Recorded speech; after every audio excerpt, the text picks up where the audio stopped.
Good evening, everybody. We've got a special one-shot Call of Cthulhu game tonight, or rather a Cthulhu Invictus game tonight. We've got a little bit of a crossover event happening. We've got Keeper Chad with us tonight. Hey, Chad, how's it going? Hi. Thanks for having me on. Absolutely. Well, thank God. This is Oscar's idea. I have nothing to do with it. Thanks for having me on, Oscar. You're welcome, Chad. So we've got Oscar Rios running the Cthulhu Invictus for us tonight. We've also got Oscar's protege, William Adcock, with us tonight. How's it going, Bill? Good. How you doing?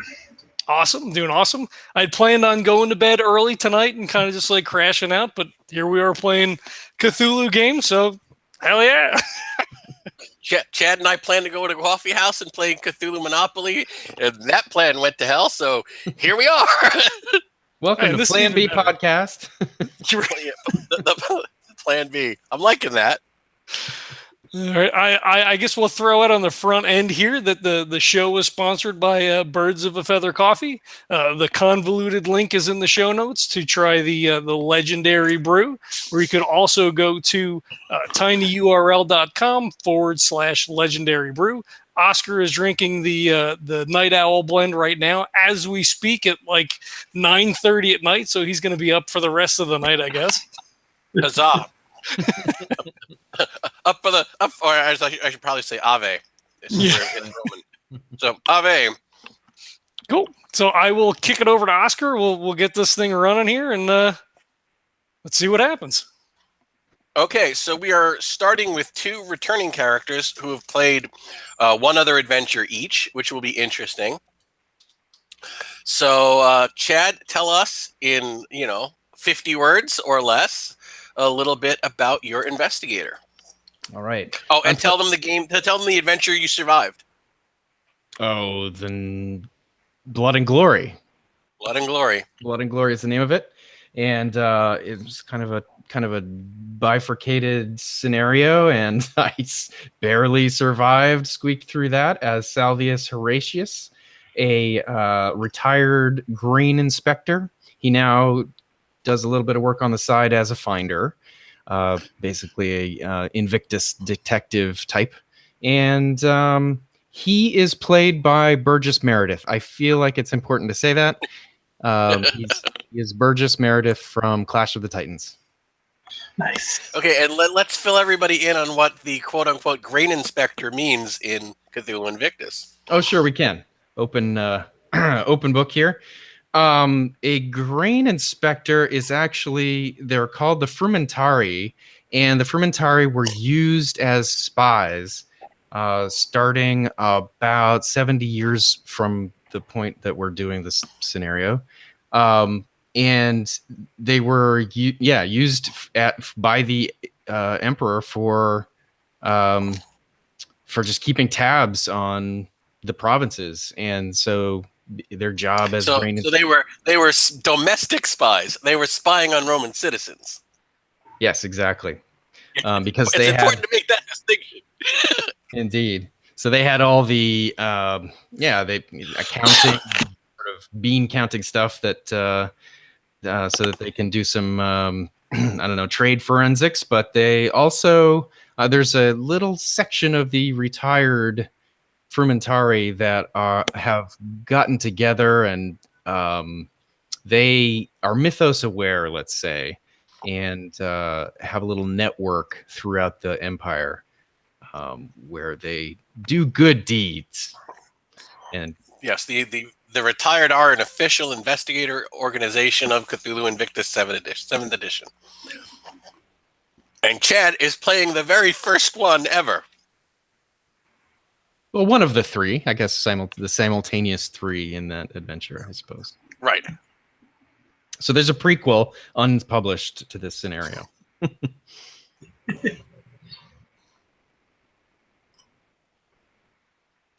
So that's him. Lucius? Lucius has his mic muted. Oh, I got it. Yeah, I was typing to Jeremy in the chat. So Lucius Marius was survived the Clockwork Oracle. There was a I guess maybe we won't get into the scenario, but yeah, it was fairly horrifying. Robot people, maybe, but yeah. So he's a centurion. He's kind of a life is cheap, sort of guy's been in many combats, so is takes his pleasure where he can find it, and just kind of keeps on keeping on.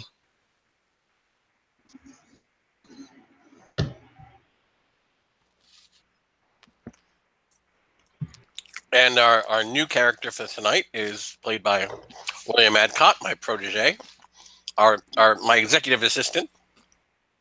Yes. I'm playing Tertius Iavolenus, a retired free gladiator who has gone into business as a bodyguard. He is absolutely hideous, with an appearance of 30. I'm guessing that helmet didn't do him a whole lot of good during his time in the arena. And I'm really trying real hard not to do like the stereotypical like Brooklyn Hood accent for him, because that's what comes to mind when I look at my sheet. Hey, you be you, Mal. You be you, pal. That would work. He's a real tough guy. Okay, we're gonna start. This scenario is called the Wayward Shepherdess. And we're going to say that all of you, we're going to say that Tertius has been hired by Horatius, by Salvius, because Salvius may feel that he needs some extra physical protection these days because of the way the last scenario he survived in ended. Out there that may come back and bite him one day. Yeah, literally. Which is why I'm making him play the character and not retire him, because I want those loose ends to come back. We're going to say that Salvius and Lucius are old friends.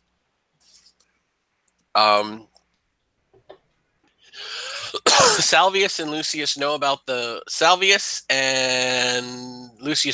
mythos, and know the other ones know that the other knows about the mythos. Okay, good. So this is not anything. So you're aware of what we're calling the Shadow War that's going on in the Empire. And Tertius, the retired gladiator, is blissfully unaware of all of this, but he will be educated, no doubt. You are up early one day. Salvius, I don't believe you live in Rome. I don't. I live in, I forget the town that's Florence now. So north of Rome. Lucius, are you a Rome native, and also are you active duty?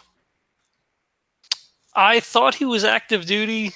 I don't know if he probably wouldn't be in Rome, right? Because he would be out wherever they sent him at any given moment. Right. He may have originally been from Rome. I don't know if we established that last time. Yeah. I want you to roll your luck. All right. No small feat. I didn't tell you guys to burn all those points. Oh, I got an 08. Yeah. Okay. You're an 08. We're going to say that you are stationed usually in the east. Okay. And earlier this year, a illness started running through your legion. Well, that's bad. And they are almost got it under control, and then some guys get sick, and then they've almost got it control, and then some guys get sick, and they needed some dispatches sent back to Rome, some official documents. And one morning you show up to duty with a runny nose and a cough. Oh man. And they were like, let's get this fucking guy out of camp for a month. And drop off these dispatches and, take some time by the shore, get your health straightened up, get the hell out of here. And this, ladies and gentlemen, is how plagues are spread throughout the empire. And sadly, yes, it's usually through the army. So you were sent back to Rome, and it turned out it was like hay fever. Oh, thank God. Like Good as for soon me. as you were literally well on the boat as soon as you got away from whatever was blooming in Syria.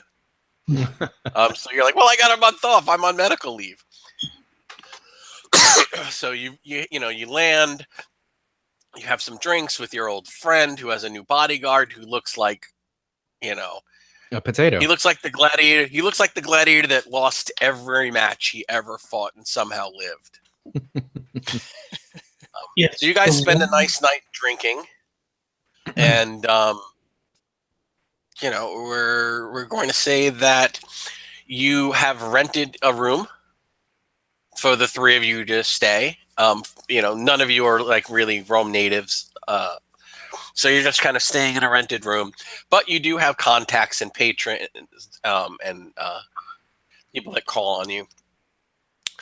And a runner comes over early in the morning, a young boy, and he's knocking on the innkeeper's door. And you hear the innkeeper yelling, Horatius, is there a Horatius here? Is that the old man with the beard? Wake him up. Yes. We have a dispatch for you. Come down. Gonna try to shake off my not quite hangover.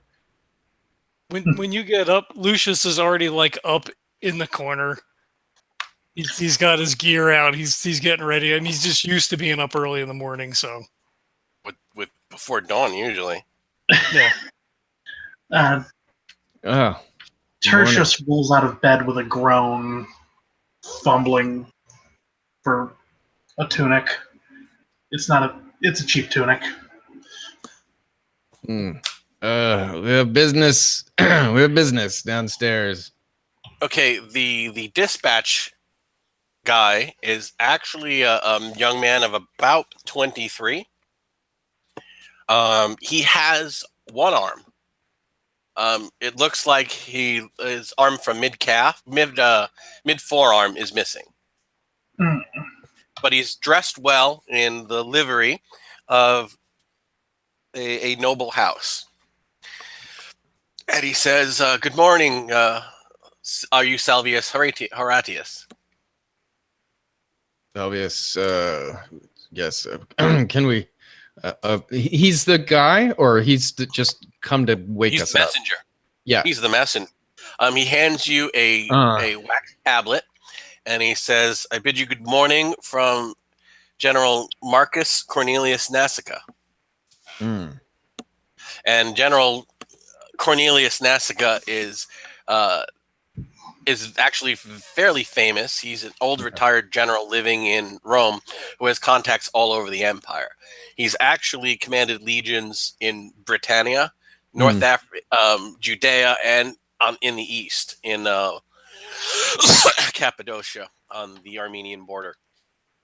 So, and you're a client of his. He's helped you out. You've helped him out a few times. Okay. So I'm well aware. So you can show up there and get some money, but he's going to ask for a favor every once in a while.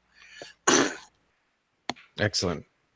And what's his reputation like? What do I need to be on guard? What's his deal? He's a retired old soldier. He still leads a very martial life. He's probably getting close to 75, and he's still in excellent physical shape. They say that his eyes are getting dim, so he's not active. He's no longer active service, of course, but he likes to employ retired soldiers, and keep military men and former military men around him. But it's said that he sends emissaries to every corner of the empire because he gets dispatches every day from every corner of the empire. He has friends from, one side of the empire to the other, and they write him constantly, and occasionally they ask for favors. Okay.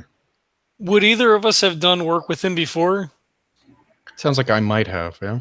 I'm going to say that you have. I'm going to ask. Hold on. Let's see if your luck holds, Lucius. Give me another luck check. Oh boy. All right. No, 67. Give me a no roll. All right. 02. Nice. You know that becoming friends with this guy as a young officer, you're a centurion, you're not a legionary, you're an officer. Being friends with this guy could help your career a lot. Okay. Duly noted. Sounds like we should go and find out. Okay. Basically, the wax tablet says, "Good morning. I'm sorry to wake you up so early. I hope this message finds you well. One of my clients from Raetia has come in with an unusual story that I believe requires immediate attention for someone with your special skill set. Bring any like-minded individuals, and I will fund your endeavors. By Mars, we are victorious. General Marcus Cornelius Nasica." And he's even pressed his seal into the wax tablet. Excellent. I suppose due diligence. Can I just check the seal? Yes. Make a no roll. 86 sounds like a not knowing. But hang on. That's correct. I do not know. You want to burn 86 points of luck? That's hilarious. That's really funny that you spending the whole time. All right. Okay. You've had a lot to drink. Feel like I might have lost some money Mhm. recently. See this? You guys notice the soldier actually give him stink eye as he holds the tablet up to examine the seal. Like the guy's offended, Oh, there we go. and he was like, "The general is waiting, sir. We have a litter for you." And Yes. yeah, Lucius would just say, we had a long night last night. He means no offense. He probably just can't see straight. You're not in kit, of course, but he looks down at your boots when you're bearing, and he says, "Fighting man?" Indeed. Recently traveled back from the east.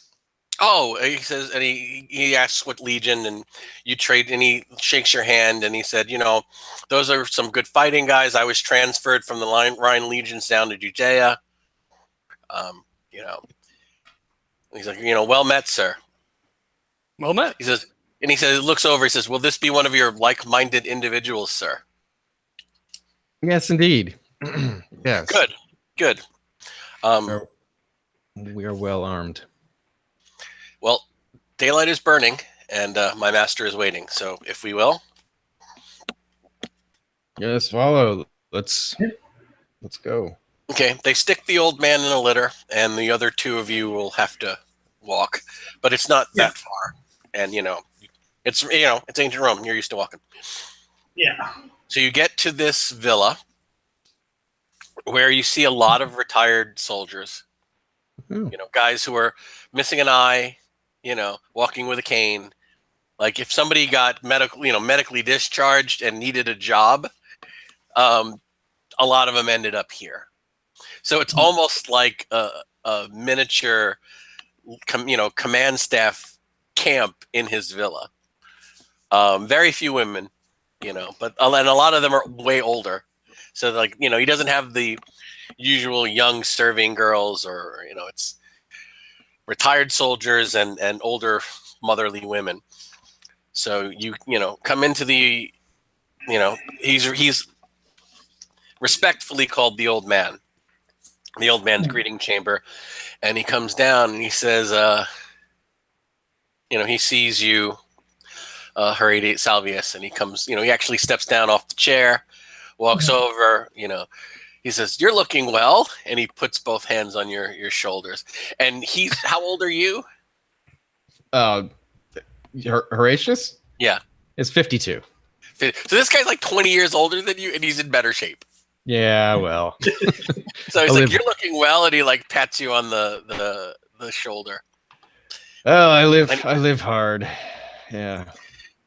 He says, "So I've heard that I heard you were in town. I was hoping that you would stop by to join me for dinner." Yes, indeed. Very curious. Thank you for thinking of us. Me.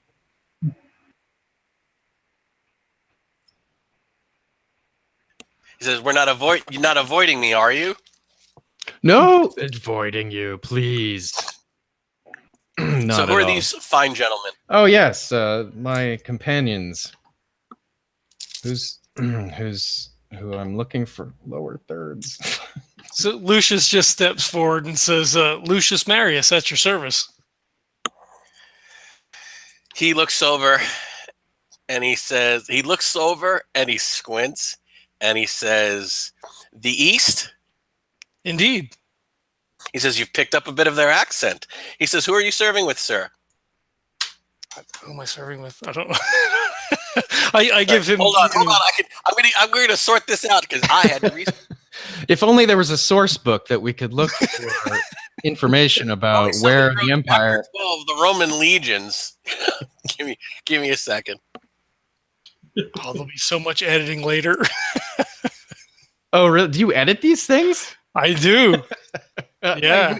We never edit our APs. That's impressive, man. Oh, I spent so much time editing APs. Oh, yeah. You do all kinds of. Yeah. You're professional. Yeah, sound effects. And, I know. Yeah, it's sad. Oh, my God. I can't imagine, dude. It's really impressive. Well, thank you. Okay, there are 6 legions in the East. So one is in Arabia, and we've said you're from Syria. So we're going to say that you can be in the third Galatia, the fourth Scythica, the 16th of Flavia Firma. So those 3. Basically, the third Gallica has 3 bulls on its emblem. Okay. The fourth SCYTHICA has a bull on its shield, and the 16th has a lion on its shield, and they're all posted in Syria. Cool. So pick one. Third, fourth, or 16th. I think the 16th. I like the lion. Okay. He says, good unit. Active? Because he looks you over and you're not wounded, or? Yes, I was recently sent back. There was a sickness that was going through the army, and they needed to send word back to Rome. I skipped out on the worst of it, I guess. He says, good. And he looks over. He's going with you, yes? Looks over at Iavolenus. Tertius Iavolenus of the arena, sir. Good to meet you. He says, well, you look like the kind of man I'd want at my side. I take that as I need you to roll your status. Or I should say your infamy. Because you are technically an infamous. No, that's a 96. Oh, that's special. Oh, God, that's a critical fail. He says, I've seen you in the arena, losing many times, but you're the man that always gets up after he knocks down, so I admire that. Thank you, sir. You can tell that he's just trying to be nice. He's not a very good liar, but he actually attempted. And he says, so if I'm getting ahead of myself, that you are, I have not even asked you yet, so I apologize for that. But I have something very interesting that's recently arrived from Raetia. Excellent. Yes. You're not currently engaged, are you? Not in any way. Well, good.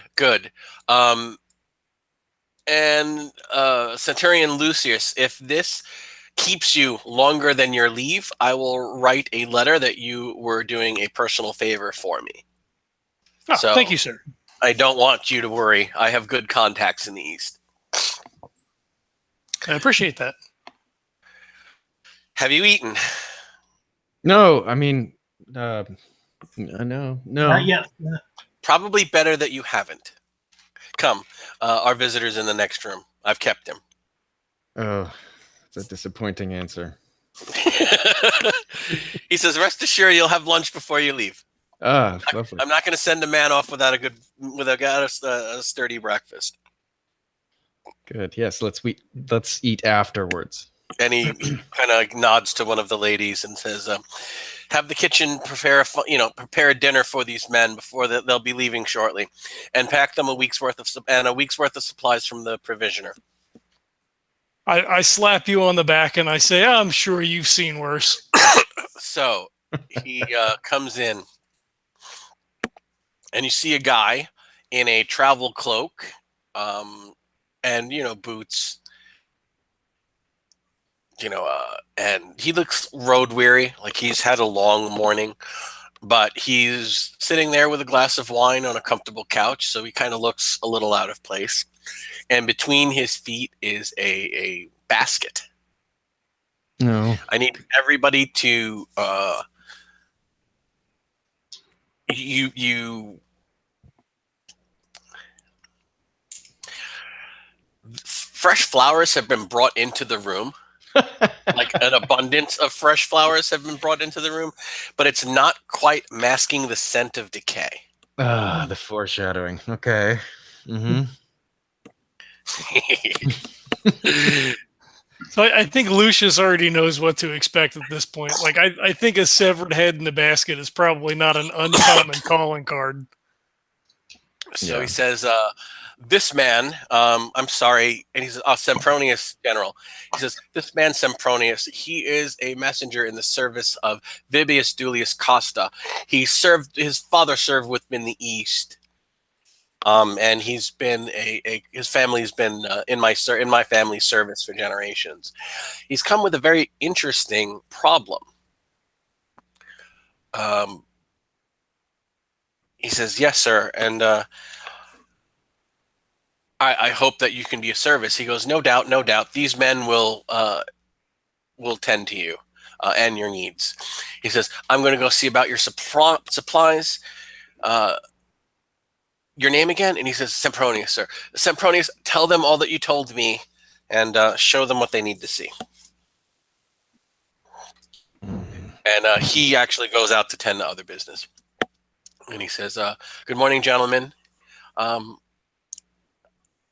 He says, "You've handled this sort of thing before." Oh, yes. Yes, indeed. He says, "Well, let me tell you my tale and why I'm here. We have an estate just north of Veldinena." Ooh, these names do not slide off the tongue. in Raetia, which is modern day Switzerland. It's pasture lands on the high plateaus, good goat and sheep country, which is, my master keeps several thousand herds, several thousand heads. It all started about 8 months ago, we think. A shepherdess of ours, a freedwoman named Melipa, went missing for 2 days with her flock after a sudden storm had hit the area. We searched, but nothing was found. It was feared that she was possibly washed away in a flash flood with her flock. Because of the heavy rains, we couldn't find any tracks, of course. Then she came back with most of her herd several days later. She was badly hurt, filthy. She had some wounds on her. She explained that she'd been trapped in the mountains after seeking shelter in a cave, and that wolves had attacked her and the herd in the night, and she'd fought to defend them. And although she'd lost a few sheep, she was trustworthy and everyone believed her story. No one thought anything So there was no repercussion for these lost animals. However, shortly after, it became known that she was with child. And no man came forward to be the father, even though there was great pressure in the community. You find out who had done this. She claimed to. She was evasive on the matter, but said that she did not need any protection. So the matter was dropped. It was odd because she was a very lovely young girl, and had anyone come forward, my master would have, demanded that they marry her. And, her family was beloved by my master. That's why she was a freed woman still in his service. She'd been freed as a child after her mother was freed. Unfortunately, she died in childbirth just a week ago.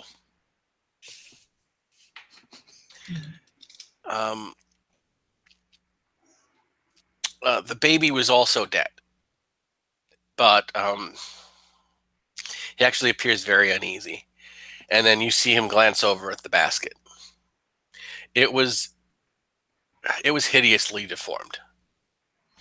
Now, my patron wishes a formal investigation to be made to find out what put this thing on his freed woman. He wants to ensure that his lands are not cursed, and that proper offerings be made to the proper gods once it can be determined who those gods might be and why they were offended. And I have her child. Mm-hmm. It's in the basket. Yes, and he lifts it up.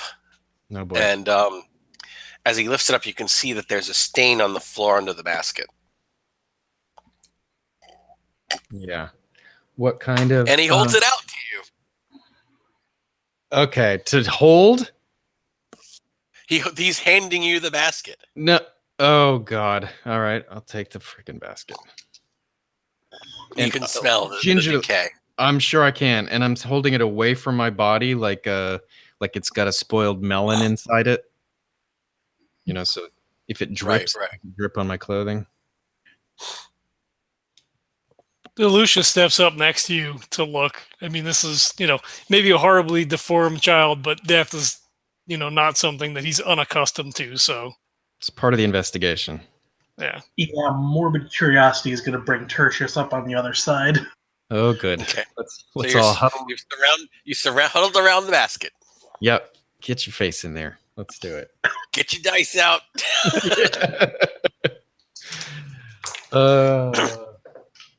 57. So sanity, that fails. Okay. $35. Roundly failed. Fail. Okay. The morbidly curious gladiator is like, oh, cool. And you guys lose. Mercifully, I rolled 1d4. You got a 1. So you guys are off to a lucky start. You lose 1 point of sand, and you see this 1-week-old decayed infant. Now, it is dead. It is rotting. The skin is, gray, black and blue where the blood is settled on its lower, how it was laying. You can see why the mother died, because it's unusually large. It looks like a baby of possibly 3 months old. Yikes. It has a coating of hair on its arms, chest, shoulders, legs. There's no other way to say it. The hair on its head is thick and curly. There are 2 slight bumps on the sides of its head, like bulges. It actually has a bit of a mustache and a goatee. man. Its feet. There's an extra joint between the heel and the toe of the foot, and the toe of the foot. There are no toes. It's almost a hard. Their only way to describe it would be a hoof. And last and most disturbing is this newborn has a phallus that hangs to its knees. Sure. I think that's what threw Lucius the most. Wait, what? It's a good thing for the girls of Rome he didn't grow up. And yeah, for sure. Well, let's hope that it's a good thing. That's one of the things my master is concerned about. Will there be repercussions from the gods that this child is dead and not alive? I mean, why did she keep it? What put it on her? We don't know. And is this thing still out there on my master's lands? You know, is this the result of a curse? Are we bewitched? Will there be other babies born? Many people saw the infant. The midwife is not secretive. Oh, old women love to gossip. Yes, the first order of business is to round up some crones. I'm assuming we all agree that a first possible god that would be involved would be Bacchus. Around my companions, know what your studies are, but this to me, you can all roll occult. Yeah.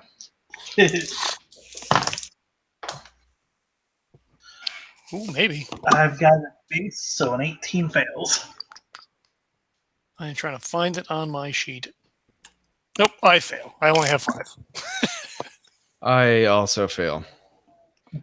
I say the gods are fickle. It could be any one of them if they imagine some slight or another to curse the girl with this malformed child. It may have been sired by one of the boys in the village.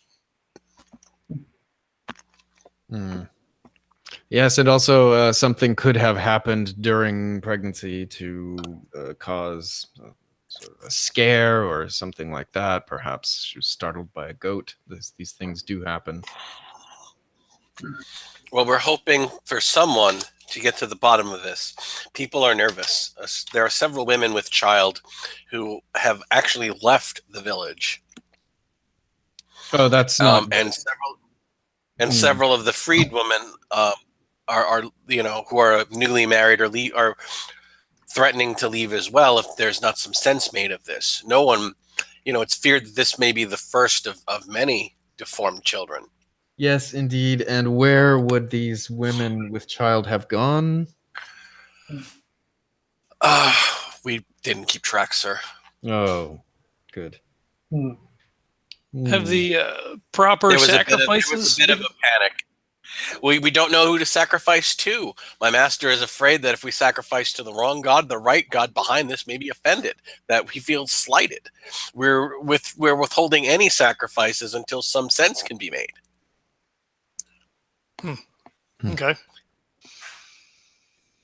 Because, if Pluto did this and you sacrifice to Mars, Pluto's going to be twice as pissed off. And that's going to get worse. So we're just we're waiting until we have some kind of, idea. Would it not be better to sacrifice to everyone so as not to offend anyone? Sir, I've been on the road for 2 days. I don't know what's been going on in my absence. I was told to get back as quickly as I can, and you are your master. Cornelius is the first to take me seriously. I see reason for haste.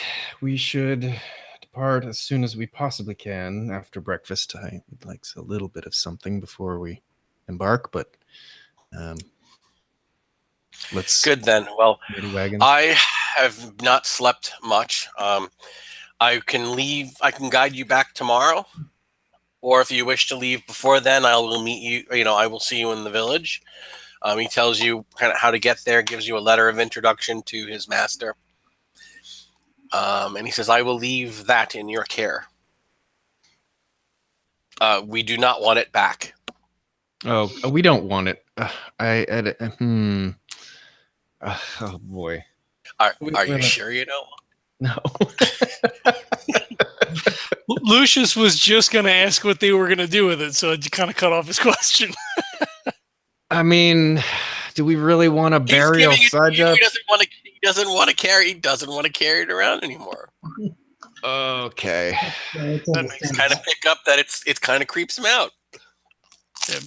Max is thinking what I'm thinking, and he turns to the other two and says, "Should we just take it in the yard and burn it?" I mean, well, here's the thing: if there really is some force behind it that would be offended, and that force is in the village, and we burn it here, we are safe, but we don't know what the consequences could be. I think that we should carry it back to the village. he looks at you and he's like, "Well, if you wish to carry that all the way to the village, I will leave it in your care." Make an idea roll. Everyone or Everyone. Oh shit! There goes the dice. Damn it! nope, I failed. Success. You think that if it is properly and humanely cremated and the ashes are carried, it would be the same as carrying the body. According to Roman, tradition and burial, funerary rites. Yes. Yes, you want to be respectful, but it's a rotting corpse. So you feel the gods would understand The need to so take care of it now. Yeah. right. So long as the remains were treated with care and respect and on your person, even if they were ashes, even if they were the cremated remains, it would still be respectful. Yeah. Yes. Well, we could indeed burn it and then deal with it with respect when we get to the village. I do think we should depart as soon as possible. There seems to be some exodus that we want to stanch, if possible. Let's burn it and then get going. So make sure they bring the priests in to see over the cremation so that nothing is missed.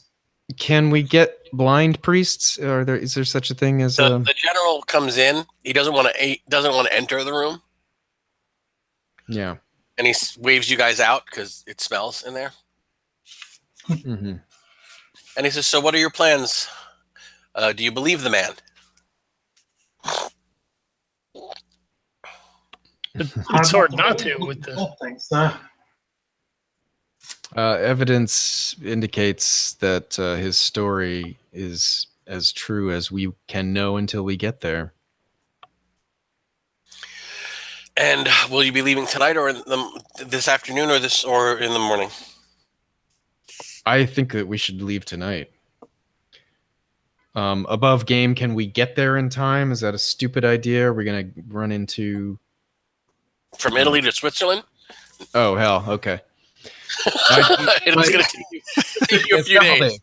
I think we should depart immediately. There are good roads. Yeah. But no, it's a bit of a distance. Yeah. What is the expected time to take to get there? Would it be like a week, like 2 weeks? Honestly, on Roman roads and you probably, I don't know, and some nerd's gonna call me on this, but I'm gonna say 4 days. Okay, That works. We're going with 4 days. sure. Because it's about a week dead. he left, like the day or two after the thing died. I've said it's about a week old. So yeah, Okay. makes the timeline make sense. Sure. Yep. Okay, but I think that we should move. We should go right away. Does anyone have any contacts in Rome who we should consult? Or are we missing any opportunities in Rome? Because I feel there's an emergency. So if there's anything that we could do, we should do it right away, including the cremation of this body, and then depart. so you're cremating it then? Yes. And We I will- mean, yeah, I really do want to find some way to do it without spreading, without, swaddle it, disguise it. I'll have linens brought in, and I'll call for a priest to explain that there's been a miscarriage in my household, and we want the baby tended to. It'll be done discreetly.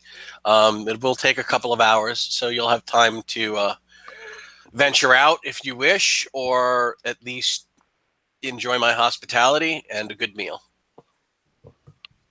Yes, I do want to eat. That would be good. Just get a little something. So he has the linens brought in, and he says, when you've got it all carted out, we'll take it out. When you've got it all bundled up, we'll take it out to the garden in the open air, and then you can wash up, and lunch will be waiting.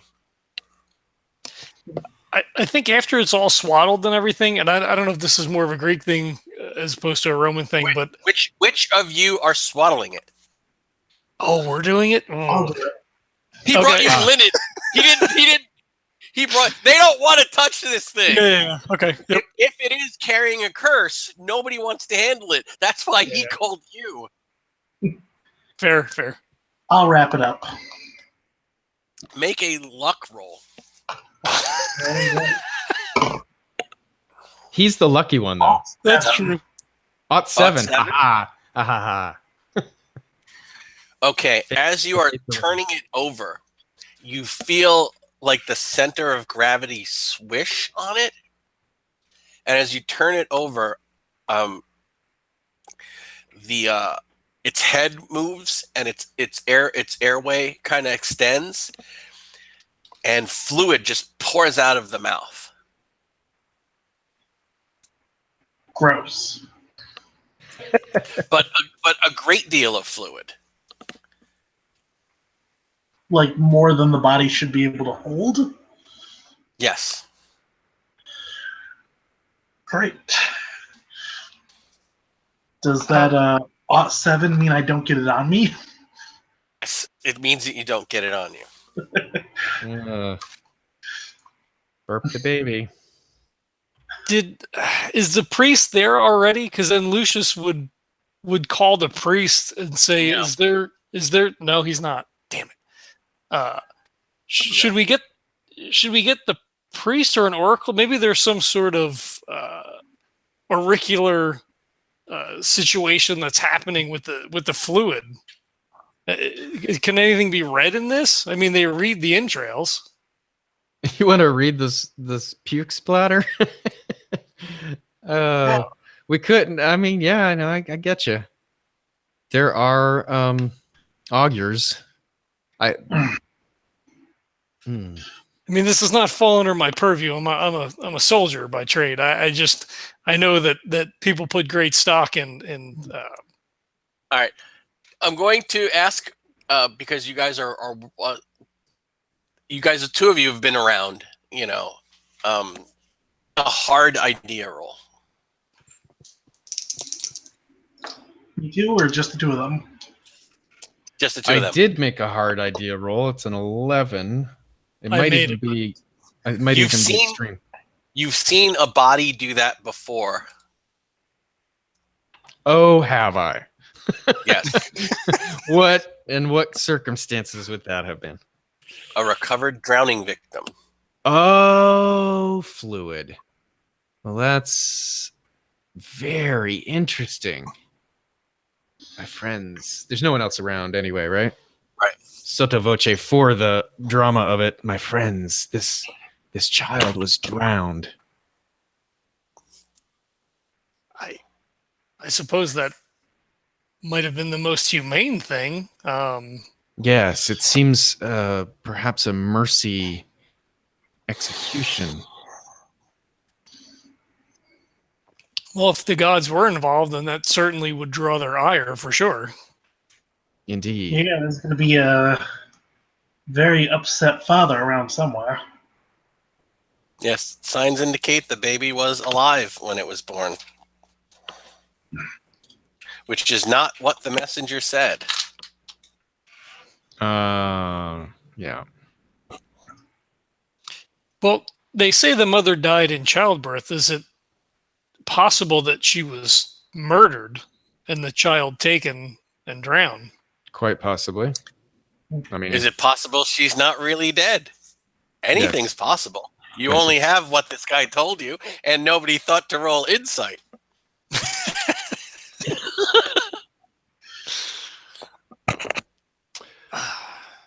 Salvius. We're a little rusty. None of us have played in a while, Yeah. indeed. Salvius. except you, Bill. When's the last time you've been on that side of the keeper screen? Couple years. Wow. Yeah, I'm usually the bridesmaid, never the bride too. So break. Salvius. They Yes. called you in because you dealt with things like this before. That's correct. Indeed. What kind of grain inspector are you? I will. It's no time for stories. I believe we have some jobs to do here. There'll be plenty of time later to discuss what I have and have not seen. But right now, I think we need to dispose of the. I mean, respectfully. But the Undertaker arrives. Okay. It is swaddled. I will do the swaddling. Okay. Okay. Oh no. Iavolenus, you were gonna do the. Yeah, he's already finished. Oh, Yeah. okay. Yeah. Okay. Good. It's wrapped up and I'm washing my hands. Right. They actually let you guys all wash up. The Undertakers arrived to perform the child's cremation, and with infant mortality such a high thing, they actually have like the whole set that they need to cremate a child. They have like the brazier and the sacred wood, and they said it'll take about 4 hours. The remains, and we've brought a number of urns, which you may pick from. It's everything's being handled by the general. So they say, which we're sorry for your loss. Which one of you would like to pick the urn? Lucius defers to Chad's character. Horatius. Horatius will pick the urn, one that is plain. Okay, they're treating it like it's one of your children. Sure, and they're trying to Like upsell me. Yeah.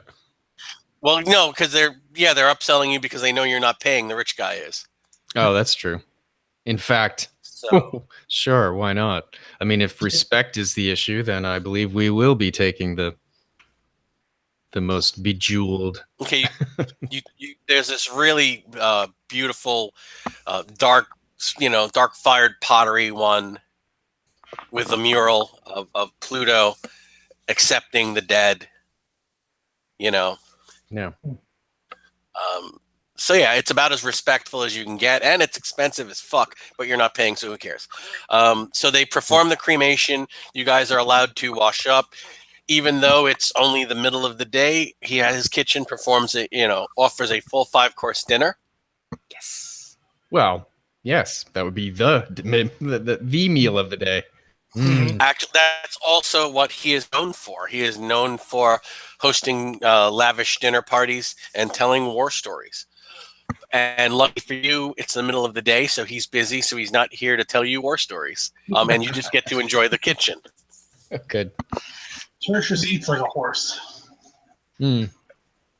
I was going to say, before going in, Lucius would have put 2 coins on the child's eyes before they perform the cremation. Like I said, I don't know if that's more of a Greek thing than a Roman thing, but he was shaking a little bit when they saw it, so he would have done that and kind of lingered as they were preparing before heading in. Not real long, maybe like 10 or 15 minutes, and then he would have joined the rest of the party. That would have been, if it's Greek, it's in Syria. You're basically in Greece, so that's true. Yeah. Okay. You do that, and I would say that counts as a devout action. Okay. Fair. Okay, so it's a long. You can basically stay here and enjoy this 5-course dinner until the remains are done, and then at least get outside of Rome and to like a town or two north of here before nightfall to start your trip. If you wish to leave immediately. If you wish to leave tomorrow, that gives you the rest of the evening until sundown to do whatever you need to do in Rome. If you wish to just eat the first course and fill up and say, oh, we're fine and we've got things to do and run out, you can do about 2 or 3 hours worth of investigative stuff before you need to leave. And, it's up to you. Cutting out on a free meal. Okay, that doesn't sound like me. Yeah. Well, an army travels on its stomach, so. Exactly. Do either of you really want to do an errand, consult an augur, or do something before we leave? Not specifically, I don't think. I mean, if we would have grabbed all of our kit before we came over here, there wouldn't be any reason to go back. We were only renting a room anyway. Yeah. Like you said, we're getting a free meal, and we're going to be on the road for at least 4 days, assuming nothing happens. He would be wanting to stay and enjoy that as much as possible. Exactly. I will consult an augur before we go. Okay. So do you want to are you going to cut out okay. Yeah, I'll skip dessert to go visit. That's really noble of you, and I do not understand, but you are absolutely willing, free to go do. So you're going by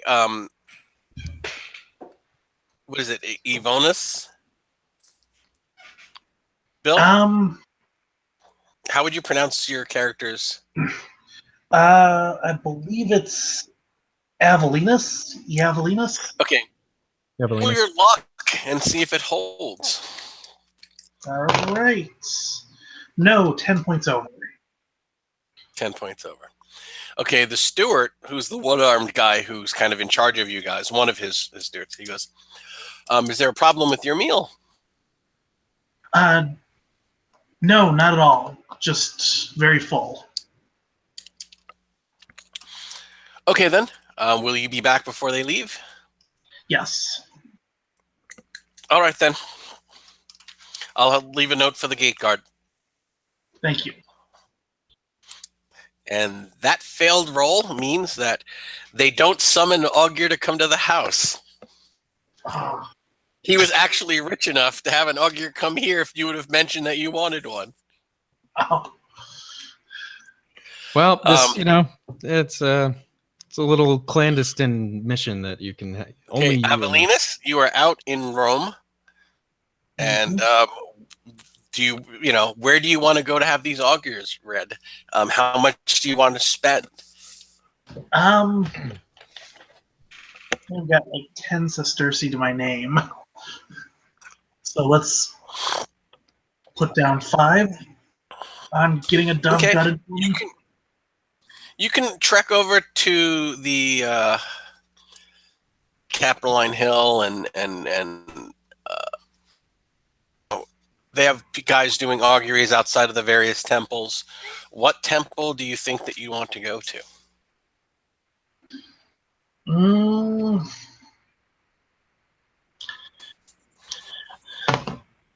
I'm going to go to a temple of Pluto. because this is a dead baby situation. Okay, I don't know if they have. Well, they have a. That's going to be one of the temples of all the gods. Okay. I don't think Pluto has his own temple here, but you go and you want to speak to a priest, or you just want to consult an augur, because augury and religion are connected, but they're not strongly connected. Augury is kind of like its own thing. Augury is like the internet for the gods. You don't have Just to go an to one. Okay, so you go to an augur outside of the temple of Pluto, and he's got, they've got several cages of doves, and they said, well, would you like to have your auguries read? Yes, please. Okay, we will watch the movements of the birds after we release them, and we will tell you if the actions you are about to take are favorable or unfavorable. All right. So that's the way auguries work. It's kind of like a magic 8-ball. Yes or no. You don't have to tell him, but he's going to read the auspices with you. What are you thinking in your head? What is your question to the gods?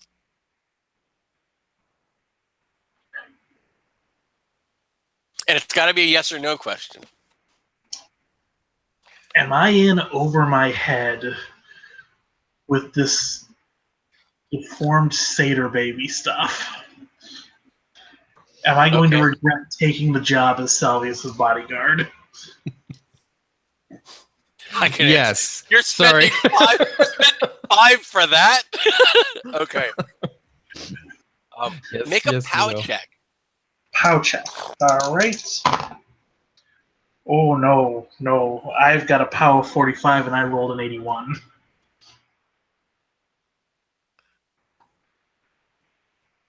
Well, it's not a botch. Okay. He opens the cage. And in that moment, as the birds begin to exit and about to fly out, a cloud passes over the sun and a shadow falls over the birds, and they instinctively think that it's like a hawk or something. So none of them fly into the square that the augur had assumed they were going to fly through. So none of the birds actually fly through the augur's zone. And he looks down at you and he says that we don't see this very often. But these are foul, dangerous portents. The path you are on leads to death, whether it's the death of you or someone you care for. We know not. But I would suggest that you perhaps go inside, make an offering, and change your plans. Well, thank you for that. I pay him, and I'm not going to go into the temple. I'm not going to change my plans. I'm just going to mutter, we who are about to die, and head back to... okay. Take 1 sand point of damage for a foul omen. All right. Ouch. He gets back like an hour and a half later, and he's visibly shaken. Welcome back. Yeah. How they let the doves out and see how they fly? Yeah. They fly. Lovely. Said we should change our plans. I believe we will not change our plans. Have you changed your mind, my young friend? Nah, death comes for all of us, one day or another. That's the attitude. You'll make a fine grain inspector yet. Lucius leans in close to you at the table and says in your ear, does he know anything about the business that we conduct? I don't think he does. In fact, I'm quite sure. Especially given the pale of his face at the moment, given that he's only just seen an omen of what's to come. Maybe we should brief him on the road. I assumed as your bodyguard, you would have already warned him that these things would be possible. I haven't, but maybe that's maybe we tell him in a couple of days. I just don't think this is the time. Maybe wait till the third day. Right? Oh, Sorry. it's I'm like whispering in his ear. Make a listen check. There you go. Dude, I'm right here. Right. But it's an aside. You made the listen check? I did. Yeah, Oh, they're literally muttering about you. My hearing's not what it used to be. And it's like, I'm whispering. I'm whispering and not very well. Does he know anything? Why didn't you tell him? He goes, whatever. It's not time to tell him these horrible things. We'll tell him later when we're safely on our way. Oh, I didn't see you there. You tell me on the road, and we might be renegotiating my fee. Okay, the general comes in, and he says, I've got some business to attend to. I will be leaving the domicile for a short time. I don't know if I'll be back by the time you are ready to leave. So here, and he hands you a coin purse. This is for traveling in the road. And there are 400 sesterci. There aren't 400 coins in it. They're, a mix of coins. Yeah. But they come out to 400 sesterci. If you use all of this, please keep an accounting. Yes. Upon successful completion, I will make sure that you are handsomely compensated. And from the past that handsomely compensated with him could mean enough money to live on for 6 months. Great. I need not ask, and it's better, especially with Iavolenus here, that we not get too specific. So whatever your character's monthly, yearly starting money is, he will compensate that within like 6 months of your character starting money. So we'll figure that out at the end. But he pays basically for however long it takes. He's willing to pay you 6 months and all expenses beyond 400. Now, compared to his other assignments, is this exorbitant compared to what I've had before? Is it? No. Okay. No, because this is you've actually done worse things for him. Okay. Well, I don't know how worse this is. You don't know how this been. On the outset, this doesn't seem so bad. Fair enough. on the creepometer, this is like a solid 4. Wow. Okay. Excellent. Like he's come to you with this is not like trotting out a dead deep one and say, I've got some problem with this fishing boat. It could be worse. Okay, good. But you don't know what you're going to find. This may just be the tip of the iceberg. Yeah, it always is. When he says he's going to leave, then Lucius stands at I don't want to say he's at attention, but he stands fairly rigid and waits for this all to complete. And as he leaves, he performs whatever. I don't know if it would be a bow or a salute or whatever would be appropriate to his rank. He returns your salute and he says, I would like to have you all for dinner upon your return, and I would love to hear about the East. It would be my pleasure to regale you of tales, from the troops, and for us to successfully complete this mission for you. I'm glad to be in your service. I'm glad that you're going. My old friend has more lives than a cat, but even a cat only has 9. Bring him back safely. Indeed, we will. And you, fierce one, best of luck to you. Mm-hmm. Thank you, sir. I believe he's talking to you, not I. He goes, he's like, no, I got that.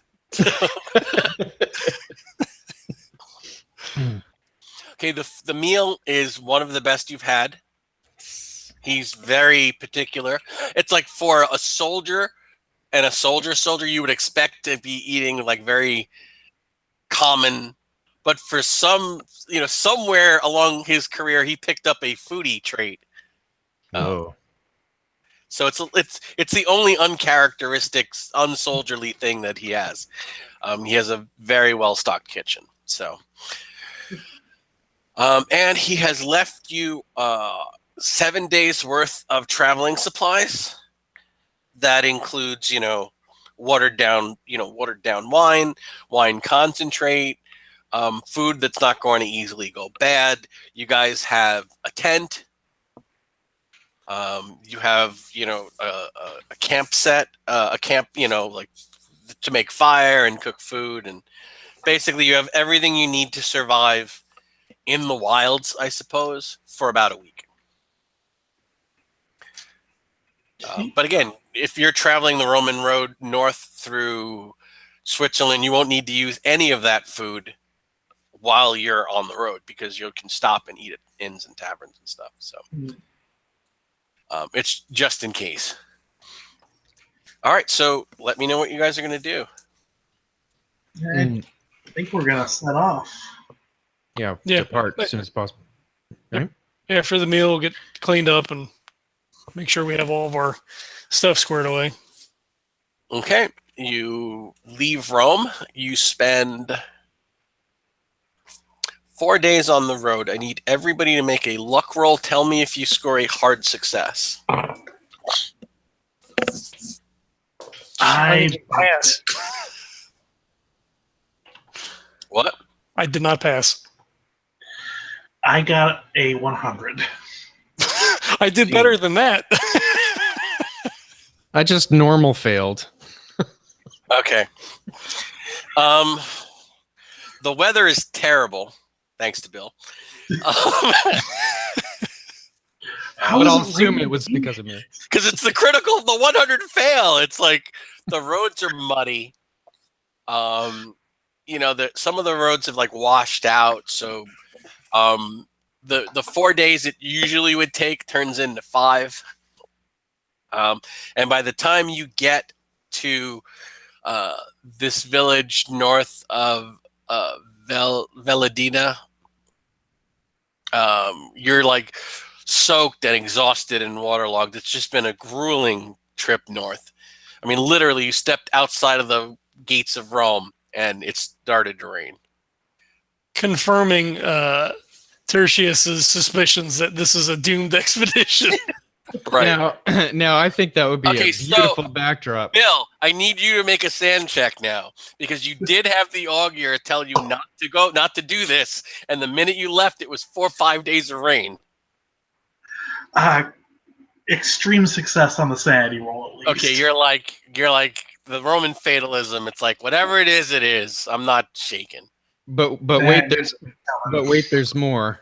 Because I do think that on this road trip and with the backdrop of being utterly soaked to the bone and shivering and uncomfortable, that we will fill you in on the fact that there is a war that we call a shadow war, and things are not what they seem. And this, let me just say that this baby that we've seen, if there was a scale of horrors from 1 to 10, it would be about a 4. So I do appreciate your service, and I believe that if you stay with us, you will find a great cause in fighting the forces of darkness that are among us.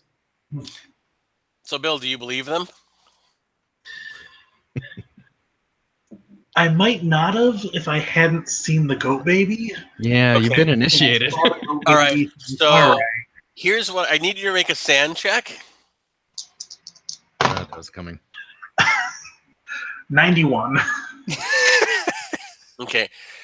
it's cold, and they're telling you this after they're telling you this in a inn where you're like, you guys are basically wrapped up in blankets as your clothes is drying by the fire because you've been out. So you're cold, you're shivering, you feel vulnerable because you're just clothed. You're two other guys clothed in blankets as you're clothed, and they're telling you about this horrible, these horrors in the Empire. And it's like, you can't shake it. And you're like, I've almost died 5 times in the arena earning my freedom. And now I'm stepping into something even possibly worse than that. So you have horrible nightmares, like all night. Okay. Basically, you lose 6 points of sand. Oh no, bro! No, I'm so sorry. But that is your first case of mythos-related insanity, which gives you an automatic 5 points of Cthulhu Mythos. All right. Yeah. All right, does that fit, guys? Does that feel like it's valid, or am I like reaching? Mechanics wise, like giving the. I think that it's works. cool. Yeah, Okay. I think it's cool. I mean, if he hadn't done the augury, maybe not, right? Because it'd just be like, oh, yeah, you guys, whatever, your freaking stories, go. The kid Right. was, malformed, but he saw that, went to the augury, had the bad weather. We're like huddled in a thing, like everything together. Yeah. Okay. So Yeah, also, you were asking for it. Also, functionally, it's nice to be all on the same page. What, do I need to make an idea check to see if I go temporarily insane? He's 6. I'm gonna treat it as a night of horrible nightmares, and you guys hear him having these nightmares, and just from the sound of it and your experience, that if you woke him up, he'd probably swing at you. Like these are like night terrors. So you're like, he's a big fucking guy. We're just gonna let him Sweat it out. And he wakes up and he's shaking, and you see that he has this haunted look in his eye, and he's now a soldier in the Shadow War. He's a believer, I slept whether he like a wants baby. to be or not. Slept like a baby. Woke up every 2 hours screaming for my mother. Okay. I'll bring him tea and comfort, and as much as possible, and in a very rare moment of fatherly, sort of care. Right. Nice. I was going to make sure he had a cup of ale when he got up, but I guess you beat me to it. Just swig down the tea and then the ale. All right. So after 5 days, you get to the estate of Dulius Costa. And when I say estate, he owns a large tract of land. He has basically his big house, and there's a village right near it, and the village is nothing but farms with sheep and goats, and several large warehouses where they make and age cheese.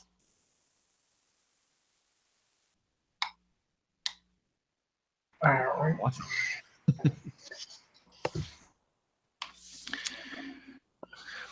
All right, so I'm going to say that you get to the gates of his estate. As you go through the area, it's you're in the Swiss Alps. You're high in the mountains, beautiful countryside, lush meadows. Taking full advantage of the torrential spring rain that you had for the last few days. So everything is in bloom. And you were at the gates of Dulius Costa's villa, and his words are like, you knock on the door, and they said, good day. How may we have served? How may we help you? We have. Yeah. Well, were we gonna? I don't. Okay. I assume they know we're coming, right? I mean, they sent someone to deliver the baby, so they're expecting someone to come and investigate. Yes. It's Marcus Cornelius is the patron. Yes, Marcus Cornelius Nausicaa. And the man was Sempronius? The man was Sempronius. Okay. He's the messenger, right? Yes. Okay. We have been sent by Sempronius on an errand from Rome. Say no more. Please come in. Thank you. You come in. He waves someone over. They take your travel bags, and your tents and stuff. They will. He says, if you will come with me, I'll have rooms prepared for you. I'll alert my master, and he'll be wanting to meet with you as soon as he's available. But please, until then, if you'd wish to make use of our baths, they are at your disposal. If you would like a meal, that can be brought to your rooms. Yes. Yes, please. Okay, they actually come to a room. It's like a very large room with like 4 beds in it. Will this be suitable? Yes. It's actually a pretty nice room. It's not bad. Okay, and he says the baths are down this way. There's going to be a slave right outside. He'll show you around.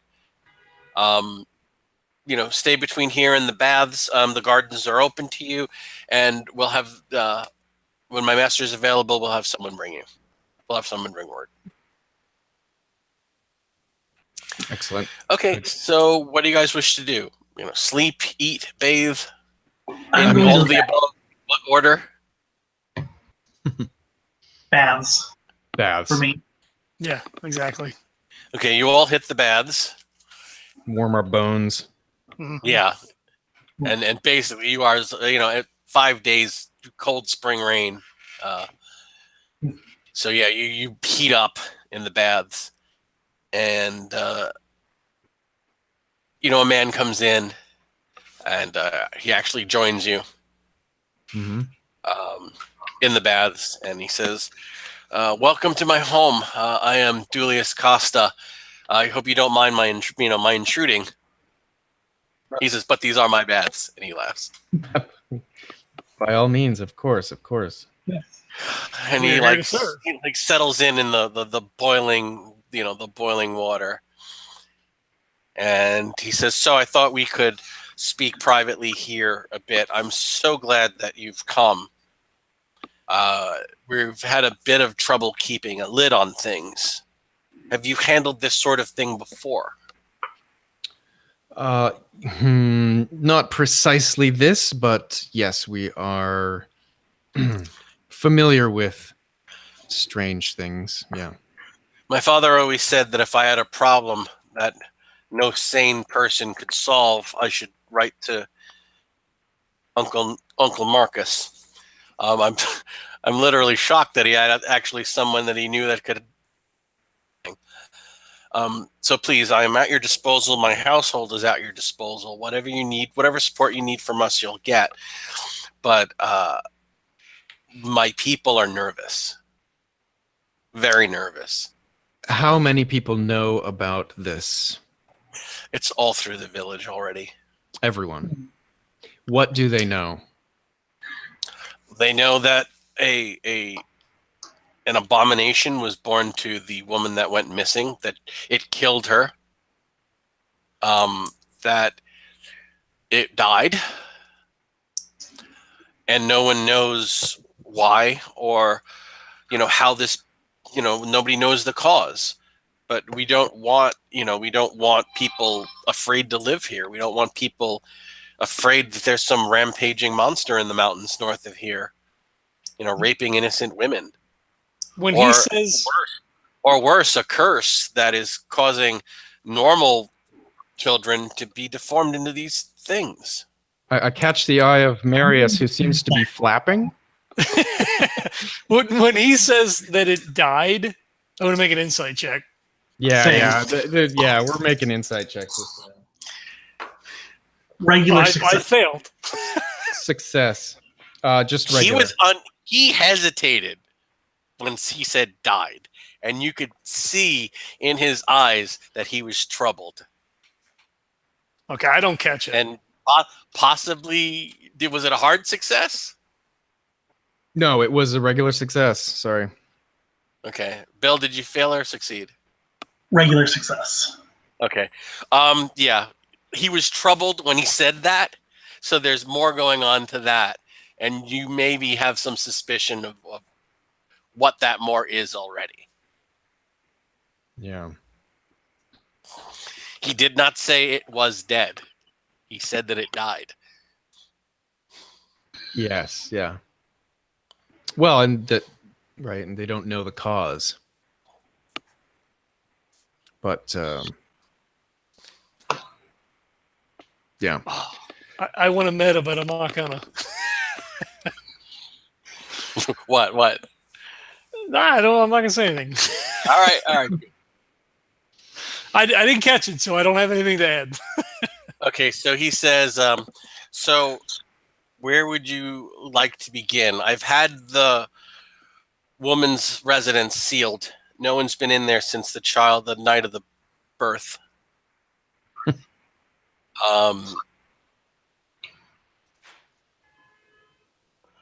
Yeah, I who can. was- Yeah.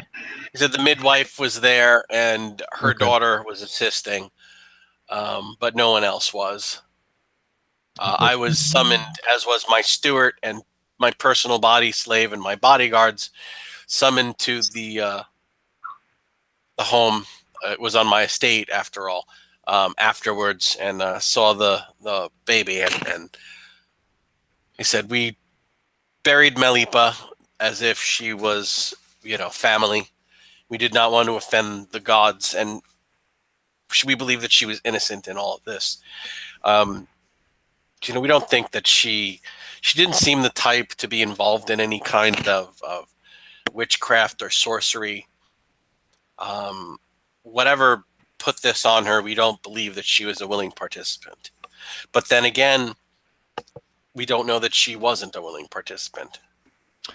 How long after the incident did you arrive, would you say? Within an hour. Within an hour? And it was you and someone else also went there at that time? My steward, my bodyguard, and my body slave. Mm-hmm. And they were with you just before that?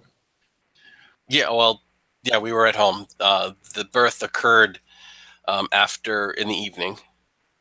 Mm-hmm. You went about an hour after, and you were all together. I was roused from bed, and we were there perhaps 2 hours before dawn.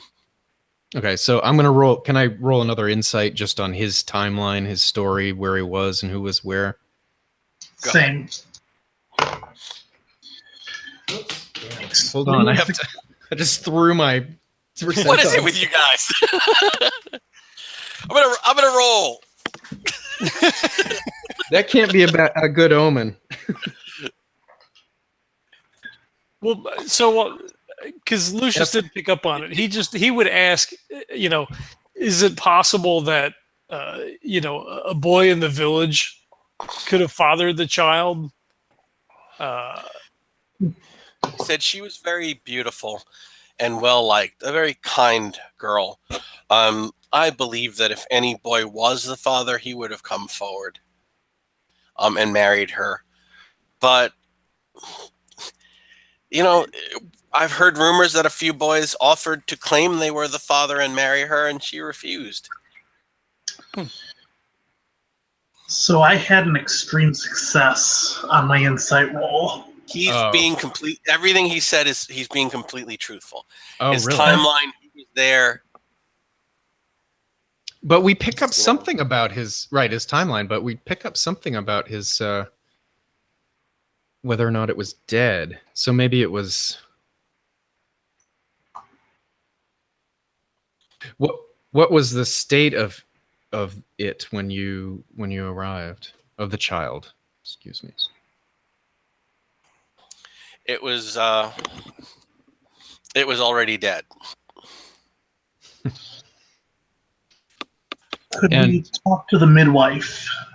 Yes. And her daughter? Certainly, I can have her brought as soon as we're done with the baths. Good. Yep, that sounds like the next stop to me. Okay. So he says, I have an excellent masseuse. If anyone would like a massage, I'll be heading to the sauna for a bit. But please, I'm very proud of the baths here. So enjoy them, and we'll have the midwife here during your evening meal. Certainly. Okay. So he has his masseuse come in, and basically he's like thrilled that you're here, and nervous that people are going to not believe him. So to have actually someone here believe him, it's a relief. So he's kind of pulling out all the hospitality stops for you. And the masseuse is not bad. He's not Roman level bathhouse good, but he's not bad for Raetia. I'll not broadcast my internal review. Okay. But I do like a gig where we get several meals and baths and massaging. That's my Lucius is kinda- being spoiled. It's nice to work for rich people until the monsters show up. Until the monsters show up. Exactly. Can we just stop the game before that point? Yeah, we won. We won with a bath. One of my favorite players once said, "What's this room on this map?" And I said, "That's a closet." He said, "I'm going into the closet. I'm going to take out my flask, and I'm just going to start drinking for the rest of the adventure." And one of the other players saying, "You could do that? That's been an option the whole time?" Because I've been playing this game rogue for years. That's brilliant. That guy, Mike Miley, one of the great moments in my role-playing career. I'm just going to this closet and I'm getting drunk, and I'm not coming out till it's over. All right, so your evening meal is there. It's some regional favorites. So it's a little odd. None of you have been to Raetia before. It's kind of a backwater. But, beautiful countryside. And after the meal, the midwife and her daughter are there, and they are, waiting to be interviewed by you.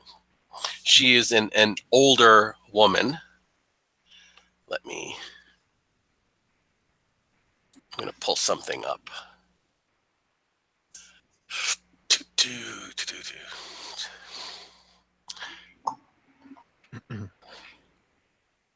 For those of you listening at home, there's this wonderful site called 20,000 Names, where you can get lists of names of every country on the planet. So I'm pulling up some Swiss female names.